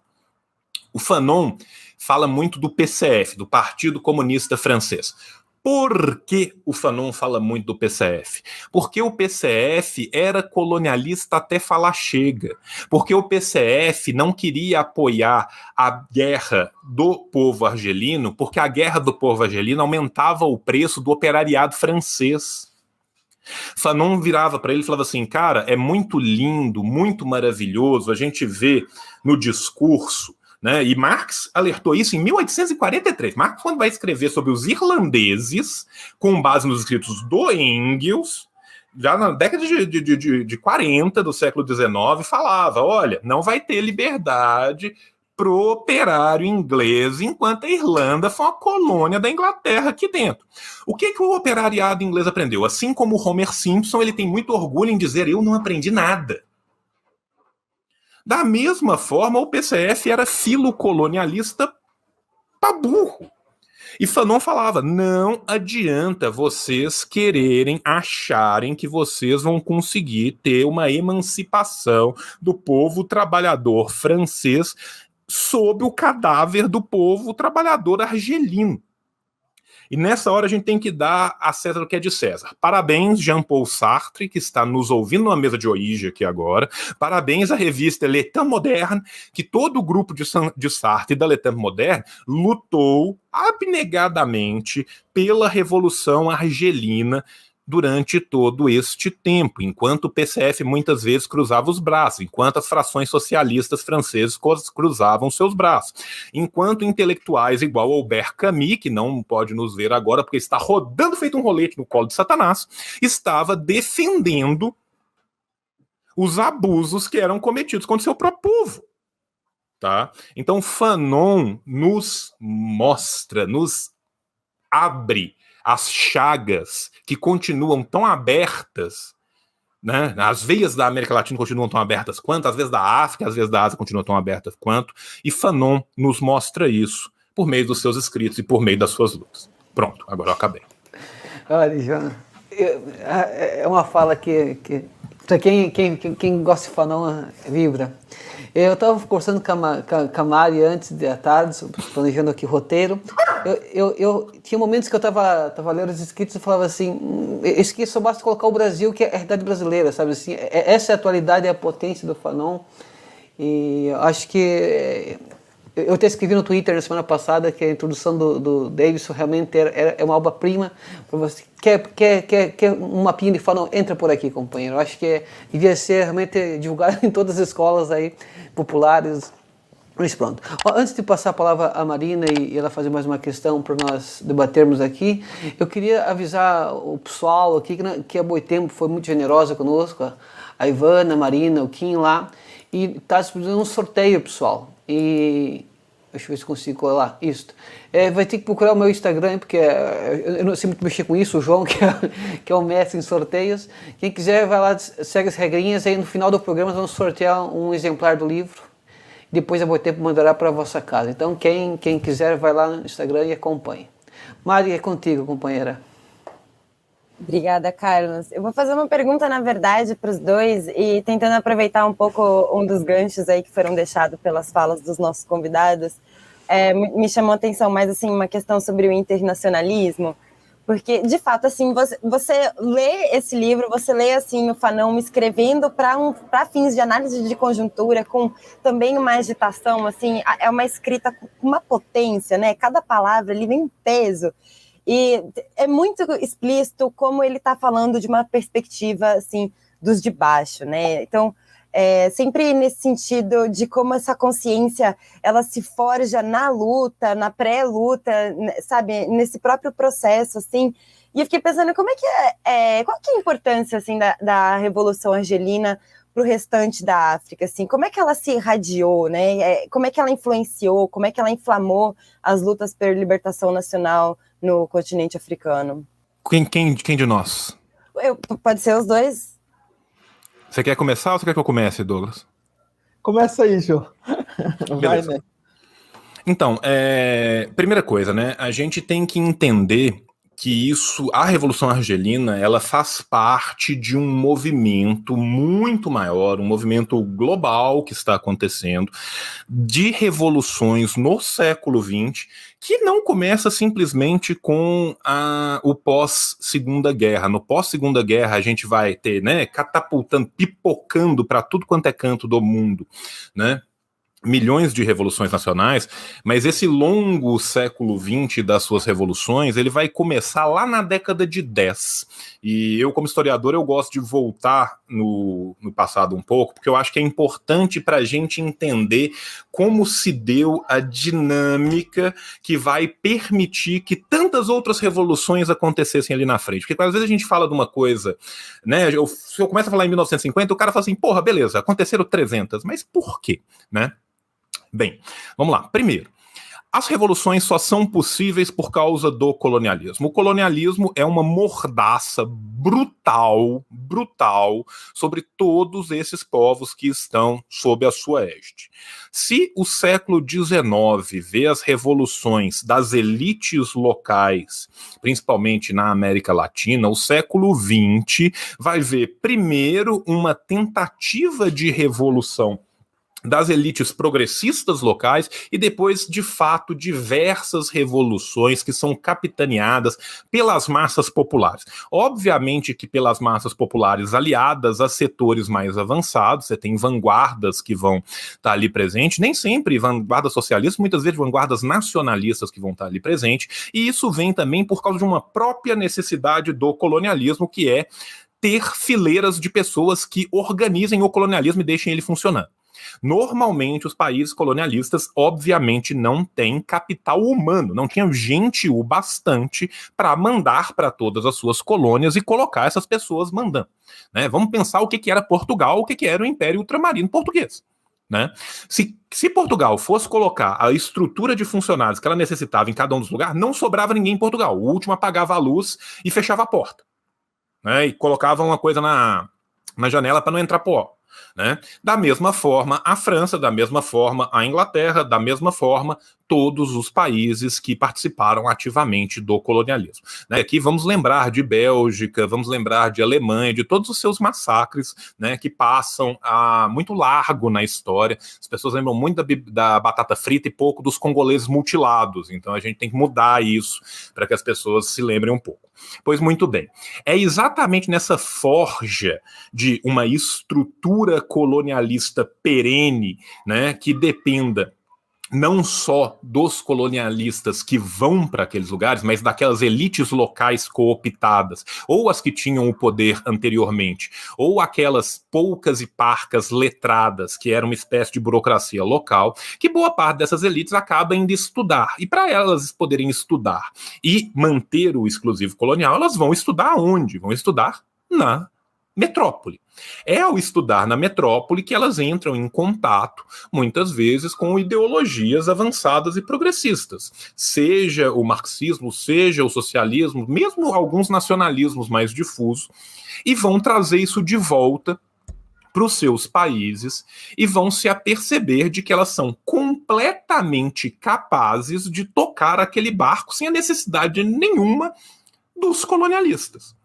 Então, na década de 10, já começam a graçar essas primeiras revoltas essas mormente capitaneadas pelas elites letradas que estudaram nas metrópoles, e revoltas essas que não eram, em sua maioria, marxistas, mas que eram, em sua esmagadora maioria, nacionalistas progressistas. Aí a gente tem uma pequena coisa chamada 1917 na Rússia. E aí muda o século inteiro. A partir da Revolução Bolchevique e dos esforços internacionalistas da Revolução Bolchevique, a coisa muda de figura. Por quê? Porque as pessoas gostam muito de bater na Rússia pelo que não foi, mas poderia ter sido, mas esquecem de falar do que aconteceu de fato. A primeira legislação deste planeta que fala que todas as etnias podem não apenas ter sua independência, como podem pedir secessão, podem virar e falar assim, olha, a gente não quer mais participar não, fica quem quer, quem não quer pode ir embora e seja feliz. Ela é de 1917 na Rússia, assinada pelo então comissário do povo, Joseph Dugiashvili Stalin. Tá? Essa é a primeira legislação do planeta, assinada por Lenin e por Stalin, que fala, né, da autodeterminação dos povos. Autodeterminação dos povos, que hoje em dia a ONU adora falar enquanto manda gente com capacete azul para matar pobre, né, é algo que foi feito de fato e na prática na União Soviética. E aí, a gente tem que lembrar que a Terceira Internacional começa um trabalho que é um trabalho gigantesco. Na década de 20, começam a surgir partidos comunistas no mundo inteiro, começam a surgir movimentos organizados no mundo inteiro. Em 1920, nós temos o Congresso de Baku dos Povos do Oriente, onde o lema da Internacional muda para trabalhadores do mundo univos, trabalhadores e povos oprimidos do mundo univos. Nesse congresso se discute a questão nacional, e não se discute a questão nacional falando assim, olha, vocês têm que ser igual aos bolcheviques, vocês têm que ser marxista-leninistas, vocês não podem ser religiosos. Não. Fala assim, olha, a gente precisa que vocês se tornem independentes e que a gente precisa de um internacionalismo ativo de povos independentes. Como que a gente ajuda para conseguir essa parada aí agora? O resto a gente discute depois. Na volta a gente passa e compra sorvete, sabe? Então assim, e na década de 20 inteira, você tem congressos dos movimentos negros, das mulheres, dos povos africanos, e isso vai crescendo, isso vai não crescendo em 20, isso vai não crescendo em 30. Nós estamos num período aqui que é o entre-guerras. Já teve uma primeira guerra interimperialista e todo mundo já sabe que vai ter uma segunda guerra interimperialista. E por que as pessoas sabem? Porque essa guerra começou muito antes do que o seu livro de história te conta. Porque essa guerra na Ásia já começou em 32. Porque todo mundo que estava na África e na Ásia viveu essa guerra continuadamente, sem parar um segundo, desde lá do século XVI. Tá? Então, assim, nesse momento de um crescendo, no pós-Segunda Guerra Mundial, aí sim, com as promessas frustradas, vamos lembrar que todos os impérios coloniais, imperialistas deste planeta prometeram independência a todos os coitados dos colonializados que lutaram na Segunda Guerra, e nenhum deles ganhou. Essas pessoas, alimentados por séculos de atropelo, de morte, de revolta, começam de fato a virar e falar assim, não vai ser na conversa, não vai, né, ao contrário da Bastilha, que explodiu depois de uma petição Navas, né, as revoluções anticoloniais tiveram que ser feitas com sangue. E as pessoas, ao se aperceber de que não existia alternativa, se organizaram. Essa organização na Argélia já vinha acontecendo há muito tempo. Desde a década de 20, virada para 30, você já tinha os partidos dentro da Argélia, você já tinha os movimentos da Argélia, você tinha os movimentos nacionalistas progressistas, os movimentos muçulmanos progressistas, o movimento dos comunistas dentro da Argélia. Todos esses movimentos foram se aglutinando e se aglutinaram na Frente de Libertação Nacional, que começa a sua guerra a partir de 1954. A guerra da Argélia, pela brutalidade que ela foi recebida, e a gente tem que lembrar uma coisa, a guerra da Argélia começa no auge da vergonha francesa. Né? Nós temos que lembrar aqui o que foi Dien Bien Phu. A gente tem que lembrar do tanto... A França, o exército francês, depois de Napoleão, qualquer um cabo e um soldado com uma arma na mão tomaram a França depois de Napoleão. A França apanhou vergonhosamente na guerra. A França apanhou vergonhosamente no Vietnã e a França decidiu que ela não apanharia vergonhosamente na Argélia, foi lá e apanhou vergonhosamente na Argélia. Só que ela apanhou vergonhosamente na Argélia usando todos os recursos mais torpes possível. Tortura, arma química, matar criança, matar velho, matar mulher grávida. Tudo que vocês imaginarem de horror de guerra, a França fez. Não é que a França já não tinha feito isso no Laos, ela já não tinha feito isso no Vietnã, já não tinha feito isso em Madagascar 3 anos antes. Não, ela continuou a fazê-lo como se nada tivesse acontecido. A Revolução Argelina se torna tão importante exatamente pela luta renhida do povo argelino. Luta essa que começa internamente no país e diasporicamente, e também uma luta diplomática. E nessa luta diplomática, Fanon foi muito importante.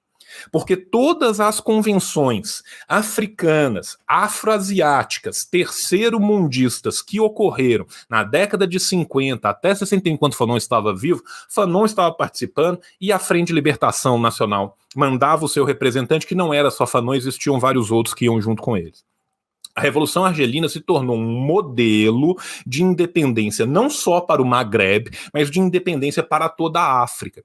E mais ainda, quando a gente pensa que nesse ínterim, na virada de 60, a gente tem o assassinato covarde de Patrice Lumumba na mão dos serviços secretos franceses e belgas, né, auxiliado pelas camarilhas locais, ainda mais patente se torna a necessidade da luta renhida de todo um povo. Né? Luta essa que vai ser replicada depois por Cabral, que vai ser replicada por Sankara, que vai ser replicada por Samora Machel e por todos os outros revolucionários que vão perpassar a África e a Ásia.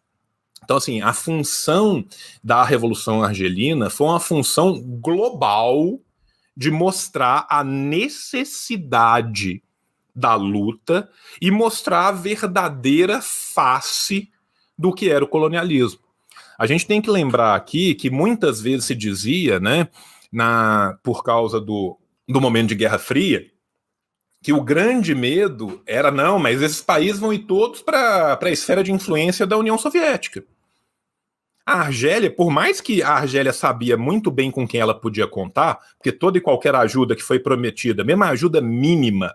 Gente, Estados Unidos e Inglaterra não conseguiam condenar num fórum da ONU o assassinato brutal de uma aldeia inteira de tunisianos que não estava nem na guerra. Eles não conseguiram virar e falar assim, isso é errado. Enquanto isso, a União Soviética mandava armas, mandava especialistas e mandava tudo. E em algum momento os argelinos viraram e falaram assim, não, nós vamos sair, vamos ficar na esfera da União Soviética. Falaram, não. Nós queremos construir o nosso próprio socialismo aqui, com as nossas características do nosso povo e tal. Nós sabemos quem são nossos amigos, gostaríamos que fossem todos. Então, assim, a luta argelina, ela foi primeiro um show de realpolitik, que era uma nação minúscula comparada com o que era o poderio francês, que se manteve numa guerra popular prolongada, que teve a sua população destruída, assim, mas morta das piores formas possíveis, chagas que vão ficar no povo argelino por décadas, são centenas de anos. Sua infraestrutura, que já era pouca, destruída, né? E os franceses, na hora que eles percebem... Os franceses fizeram igual os portugueses, né? Na hora que percebem que vão perder a guerra, vamos fazer a política de terra arrasada aqui, vamos destruir tudo para oferecer empréstimo depois. Né? Essa é a Revolução Argelina. Revolução Argelina que triunfou, infelizmente, sem Fanon vê-la triunfar, porque ele morreu antes. Né? Mas até o último segundo de sua vida, estava lutando pela sua boa consecução. Desculpa, gente, eu super me prolonguei aqui. Não, eu só queria passar a palavra ao Douglas e colocar uma questão na mesma esteia da Mari, porque eu acho que também para além dessa consciência histórica, qual que seria o legado que o Fanon deixa, no Fanon e da própria Revolução Argelina, da questão racial, porque eu acho que isso também, tu pontuaste lá atrás, mas é um elemento que eu acho que vem nos ajudar a repensar a própria questão racial no Brasil, e como a ideia é pensar a atualidade do Fanon, acho que também é compreender esse legado. Tá, eu vou, então, aí na esteira do João, né, é preciso partir de um ponto de vista de que, para Fanon, o interesse principal reside naqueles que foram apagados da história. Né? Quer dizer, nesses invisibilizados que eles detêm a sua análise, e é ela que nos permite abrir uma nova forma de visão de mundo, novo olhar sobre a própria história, que é exatamente todo esse percurso aí que o João fez a partir do ponto de vista do subalterno. Agora, nisso tem um grande desafio, porque para interpretar algo nesse sentido, tem não só de vasculhar um grande arquivo, e é um grande arquivo que vai sendo desenvolvido de maneira dupla, né? Porque é aquilo que foi escrito pelos subalternos, né? E aquilo que foi escrito dos subalternos. Então você tem uma espécie de dupla dinâmica histórica, né, de dupla prosa histórica.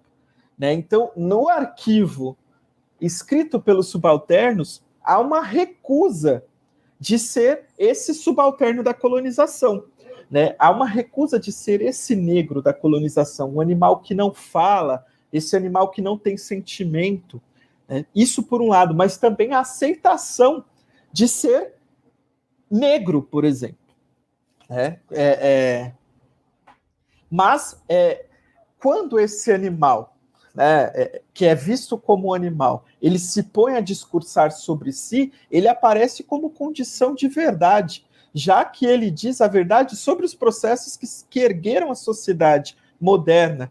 Né? E ao se dizer e ao se escrever sobre si próprio, ele abre caminho para o futuro.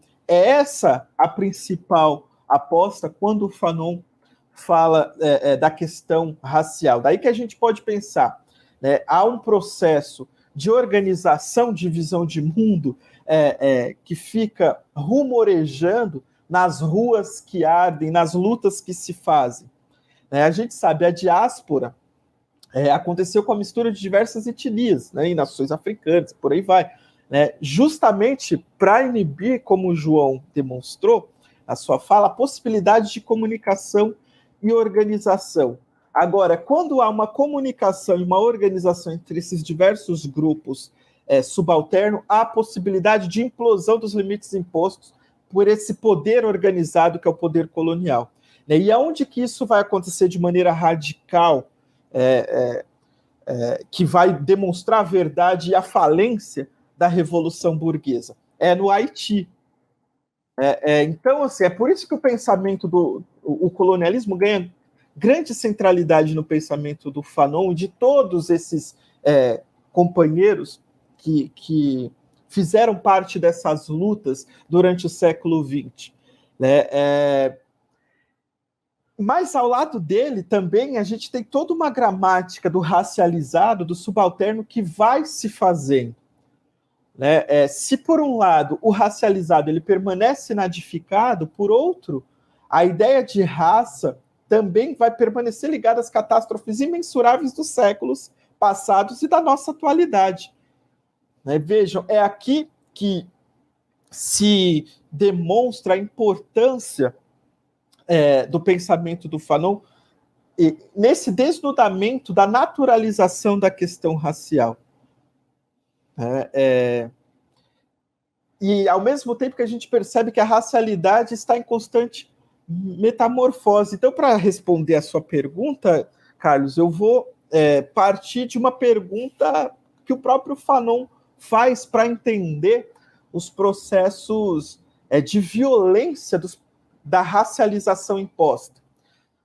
E ele faz uma pergunta simples, ele, ali nos seus primeiros escritos no Pele Negra, ele vai falar, olha, qual situação impõe que um jovem martinicano, ao chegar na universidade na França, se arme na defensiva?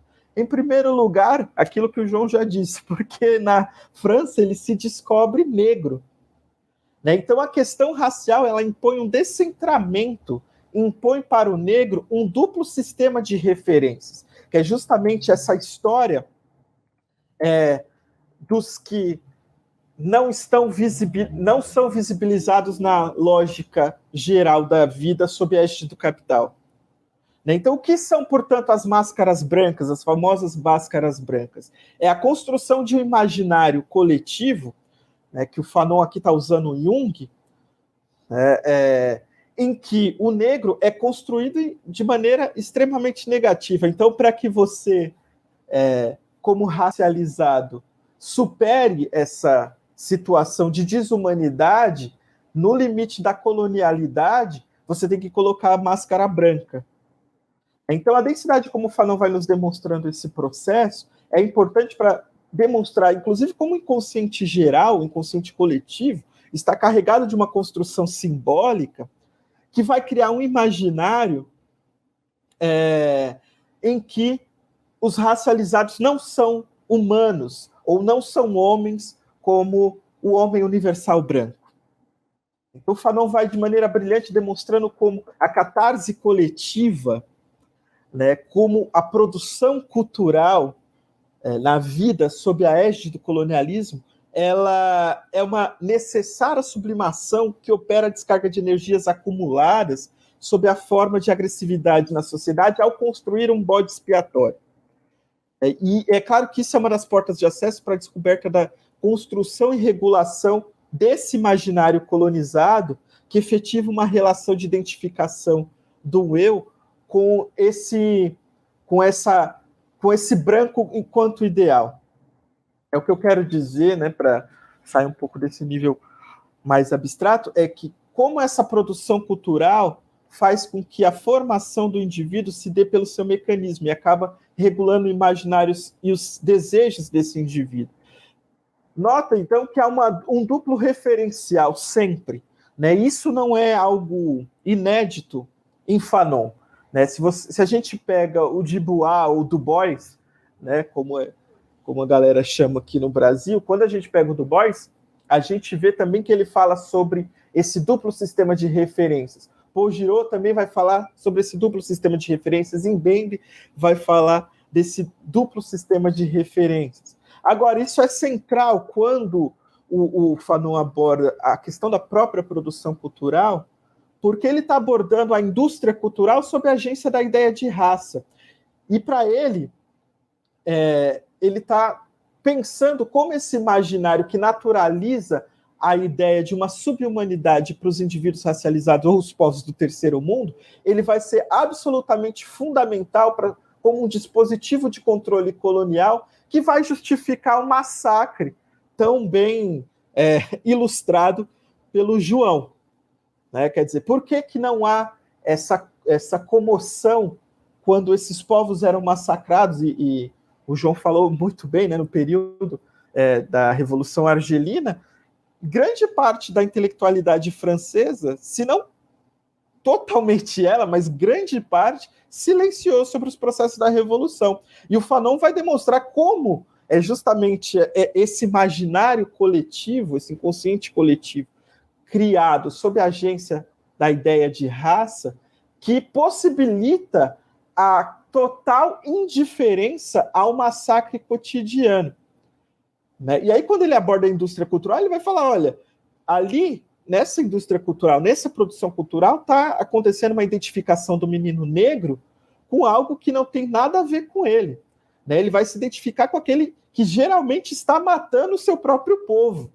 Né? Que é eu, por exemplo, quando eu era um menino que eu assistia Indiana Jones e eu queria ser o Harrison Ford, eu não queria ser o menino indiano que está sendo malvado dali, né? Eu queria ser o Harrison Ford, né? Com seu chicote. Então, o que a gente tem por indústria cultural, na análise que Fanon faz da cultura, ganha uma dimensão central. Por que isso ganha uma dimensão central? Para a demonstração justamente dessa estruturação de um imaginário em que esse racializado não tem a mesma humanidade que nós, né? Que não somos racializados. Né? E a violência prevista nessa produção cultural, ela traduz não só um rito catártico, que vai purgar a sociedade da sua violência, como ela reafirma a visão de mundo hegemônica. Né? Daí que a grande questão é que a liberação da violência permitida pela produção cultural massificada, ela vai fornecer os mitos, né? Os mitos que vão estruturar a nossa própria psique. Isso é central para a gente pensar o que é a construção desses mitos. Né? E aí, bom, para o Fanon são mitos que libertam do peso da culpa. Né? Mas quem é o culpado? O culpado é justamente aqueles que compactuam do crime perpetrado por essa sociedade. Isso, por exemplo, explica muito da Atena, né? Porque a fixação nesse bode expiatório, elas vão desviar a responsabilidade do crime da própria sociedade. Né? Ao mesmo tempo que ela encontra um bode expiatório que pode ser sacrificado. Então, nesse ponto que a ideia, a estruturação racializada da sociedade, ela fornece as desculpas, a libertação do peso da culpa sobre o massacre cotidiano daqueles que são racializados. É a partir disso que a gente entende, por exemplo, que uma moça grávida tome um tiro e fique indiferente, quer dizer, não saia tocando fogo nas ruas, não saia arrebentando tudo. Quer dizer, é esse imaginário criado para purgar essa violência da sociedade e tirar a humanidade de vários povos, que faz com que a gente se torne indiferente à violência cotidiana produzida para a manutenção dessa própria sociedade. É aqui que o Fanon ganha uma centralidade fundamental para a gente pensar o aspecto racial na nossa inteira atualidade. Quer dizer, o Fanon está vivíssimo. Né? A pergunta lá da tese do Davidson, por que Fanon, por que agora, nunca encontrou tanto sentido quanto hoje. Né? Quer dizer, essa estruturação, essa estrutura social que permite a construção imaginária de um sub-humano que cria uma rotina de violência que serve, aliás, para manter a estrutura. Né? E aí, bom, com o Fanon você vai dizer, olha, para que serve a polícia? Você vai ter a resposta para que serve a polícia. Para que serve a polícia militar? O Fanon explica detalhadamente para que aquilo serve. Né? Então, Bom, e os escritos políticos é aquilo que o Carlos falou, né? Se lê aquilo, você só precisa colocar o nome de Brasil e seguir adiante. Valeu, gente, é isso. Nossa, muito bom. Vocês sabem que quando a gente estava conversando, a gente queria mesmo perguntar sobre essa atualidade, assim, do pensamento do Fanon, e não foi nem necessário, né? Você vê como é necessário, importante e atual, que você não precisa perguntar para ficar muito explícito. Já estamos encerrando, chegamos ao final. Antes de encerrar, também queria pedir para vocês fazerem considerações finais aí, pelo menos uns 2 minutinhos de fala cada um. João Carvalho, se você quiser começar. Aí, pelo menos uma vez eu deixei no mudo para manter uma longa tradição de streamings onde eu começo a falar e tô mudo. Fico feliz que eu tenha conseguido fazer isso. Gente, falando sério, primeira coisa que eu quero é agradecer imensamente o convite, a oportunidade. Para mim é um prazer, uma alegria, uma honra tá aqui com todos vocês, né? Sei que a casa tá super aberta, não é a primeira, não é a segunda, é a terceira vez que eu venho e já tem uma quarta programada, então agradeço de novo por isso, por deixarem a casa aberta para nós da esquerda revolucionária, poder trazer aqui também, né, um pouco daquilo que a gente estuda, um pouco daquilo que a gente luta. E quero recomendar a vocês, antes de tudo, a lerem Frantz Fanon, mas lerem Frantz Fanon avidamente, contumazmente, lerem de coração, lerem e relerem Frantz Fanon. Fanon não só Fanon é um dos pensadores desse marxismo anticolonial que nós temos no século XX, mas todo o marxismo anticolonial que a gente tem no século XX, ele fala muito diretamente conosco, ele fala muito diretamente com a nossa realidade. É estranho às vezes pensar que nós estamos muito mais próximo do Laos e da Argélia do que da França, mas estamos, tá? Então, assim, estamos vivendo na América, então não deem suas costas à Nuestra América e não deem suas costas ao que foi o terceiro mundismo, ao que foi o marxismo anticolonial, ao que hoje a academia chama de sul global, porque são nomes diferentes para uma única luta intestina. E se o Mariátegui disse alguma coisa que eu gosto de levar para minha vida, é o Nikal Cornucópia, né? A nossa revolução aqui, ela não pode ser, né, simplesmente o copiar e colar, o Ctrl-C e Ctrl-V, Mariátegui inventando Ctrl-C e Ctrl-V em 1927, do que acontece lá fora. É preciso que a gente conheça estes autores, mas é preciso também que nós conheçamos a nossa realidade brasileira. É tarefa revolucionária de cada um dos militantes do Brasil se debruçar sobre o Brasil real, o Brasil profundo, e a partir das leituras, de fato, criar uma praxis que seja revolucionária e que nos leve a uma segunda e uma real independência. Então, organizem-se, garotos e garotas, meninos e meninas, homens e mulheres que estão nos vendo. É muito importante você estar organizado. Você não tem que estar organizado necessariamente num partido XYV, você pode estar organizado num coletivo, você pode estar organizado num movimento, mas organize-se, pelo amor de Deus. Leia Frantz Fanon e saiba que rebelar-se é justo. Né? Terminando, para eu citar o Menino Mal, mão errada, Menino Mal, que está atrás de mim. Há grande caos sobre o céu, a situação é excelente. Então vamos aproveitar este caos que existe sobre o céu para que possamos, junto com as massas trabalhadoras, pelas massas trabalhadoras urbanas e camponesas, fazer o nosso ataque aos céus e termos de fato uma sociedade que seja nossa, uma sociedade que seja uma sociedade posterior à pré-história do homem. Nossa luta é para tirar o ser humano da sua pré-história e é uma luta continuada de todos os dias. Agradeço muito pela oportunidade, a todos vocês que estão aqui com a gente e a vocês também da TV 247 que abrem esse espaço aqui para nós. Muito obrigado. Bom, quero agradecer também mais uma vez.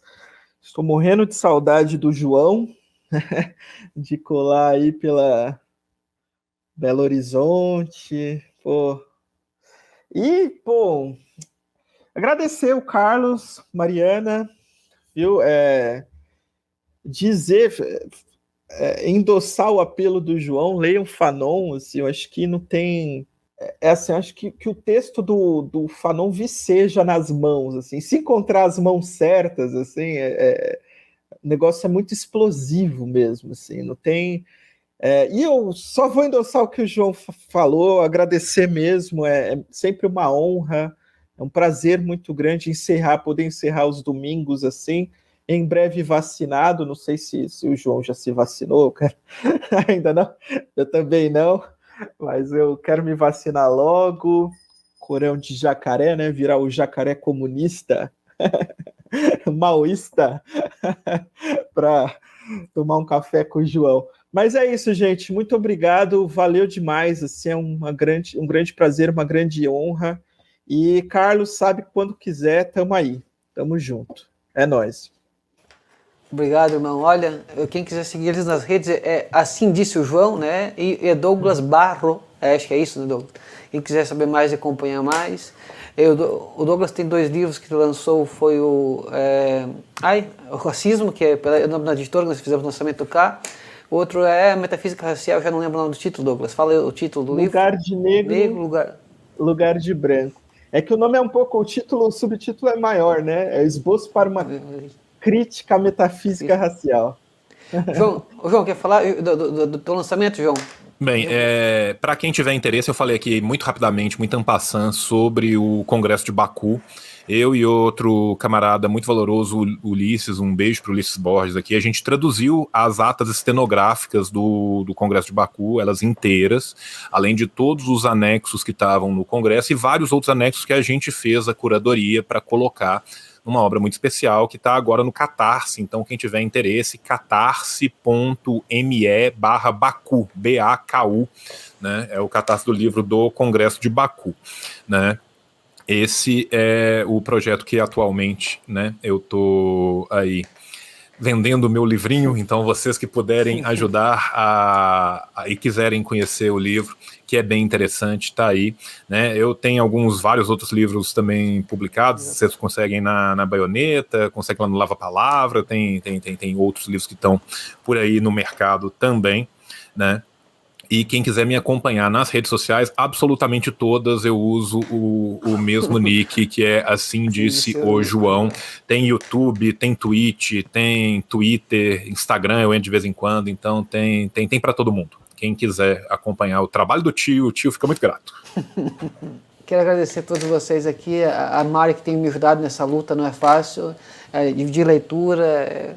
Realmente nós temos que, aqui um espaço que eu temos encarado como realmente uma educação popular. Aqui, se a pessoa pudesse se apropriar daqui, ser digamos, um elemento que, eu vi aqui o comentário de alguém que falou, olha, isso seria toda a favela e isso é minha realidade, sabe assim? Eu acho que esse é o nosso grande objetivo de estar aqui no domingo à noite. Então, só tenho a agradecer aos camaradas João, ao Douglas, meu reguilhano de plantão aí, que estamos sempre briga para cá, briga para lá, mas são 2 reguilhanos, e a Mari, que é uma querida, mano. Mari, quer fazer alguma despedida para nós encerrarmos aqui, que já está quase na nossa hora?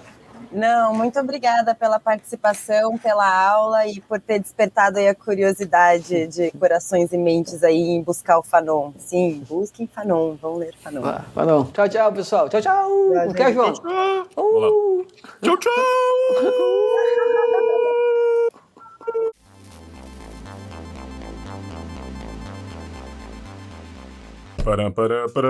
Terminou, mas não terminou. Não terminou, sabe por quê? Porque tem Paraíso dos Cupom. Tem cupom para um caralho. Tá cheio de cupom. Vamos lá.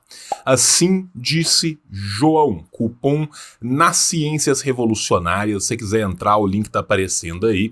Mas você fala, João, você tem cupom na Boitempo? Tenho. Assim disse João, 20% de cupom na Boitempo. João, tem cupom na Revolustore? Tem. Assim disse o João, 20. A partir de 2 pôsteres você ganha 20%. Mas João, eu queria comprar um livro do Lavra Palavra. Tem também. Assim disse o João, 15% nos livros do Lava Palavra. Mas, João, eu queria um livro do Ruptura Editorial, mas tem, fica tranquilo, assim disse o João. Só assim disse o João, você ganha 15% lá. Ah, mas eu queria fazer um curso da classe esquerda. Fica tranquilo, também temos um cupom na classe esquerda. Assim disse o João, tudo junto, 15%. Mas, João, eu queria, na verdade, um livro da autonomia literária. Eu tenho um cupom de R$20 na autonomia literária. Hashtag assim disse o João, mas João não é o bastante, eu preciso de mais cupons. Eu preciso de um cupom para eu eu aprender mandarim. Então fala Xie Guhan Lao Xi. Por quê? Porque lá no Gunhan Mandarim a gente tem também um cupom de 20% de desconto no curso, tá? Assim disse o João, 20 Guhan Mandarim. Tá o link aqui embaixo. Milhões de cupons. Em breve a gente volta com outro vídeo. Assina o canal, liga o sininho, curte, comenta, printa um QR Code, tatua na testa, faz o que você quiser. Beijo no teu coração e tchau, tchau. O capitalismo falhou, falha e falhará em cada uma das sociedades aonde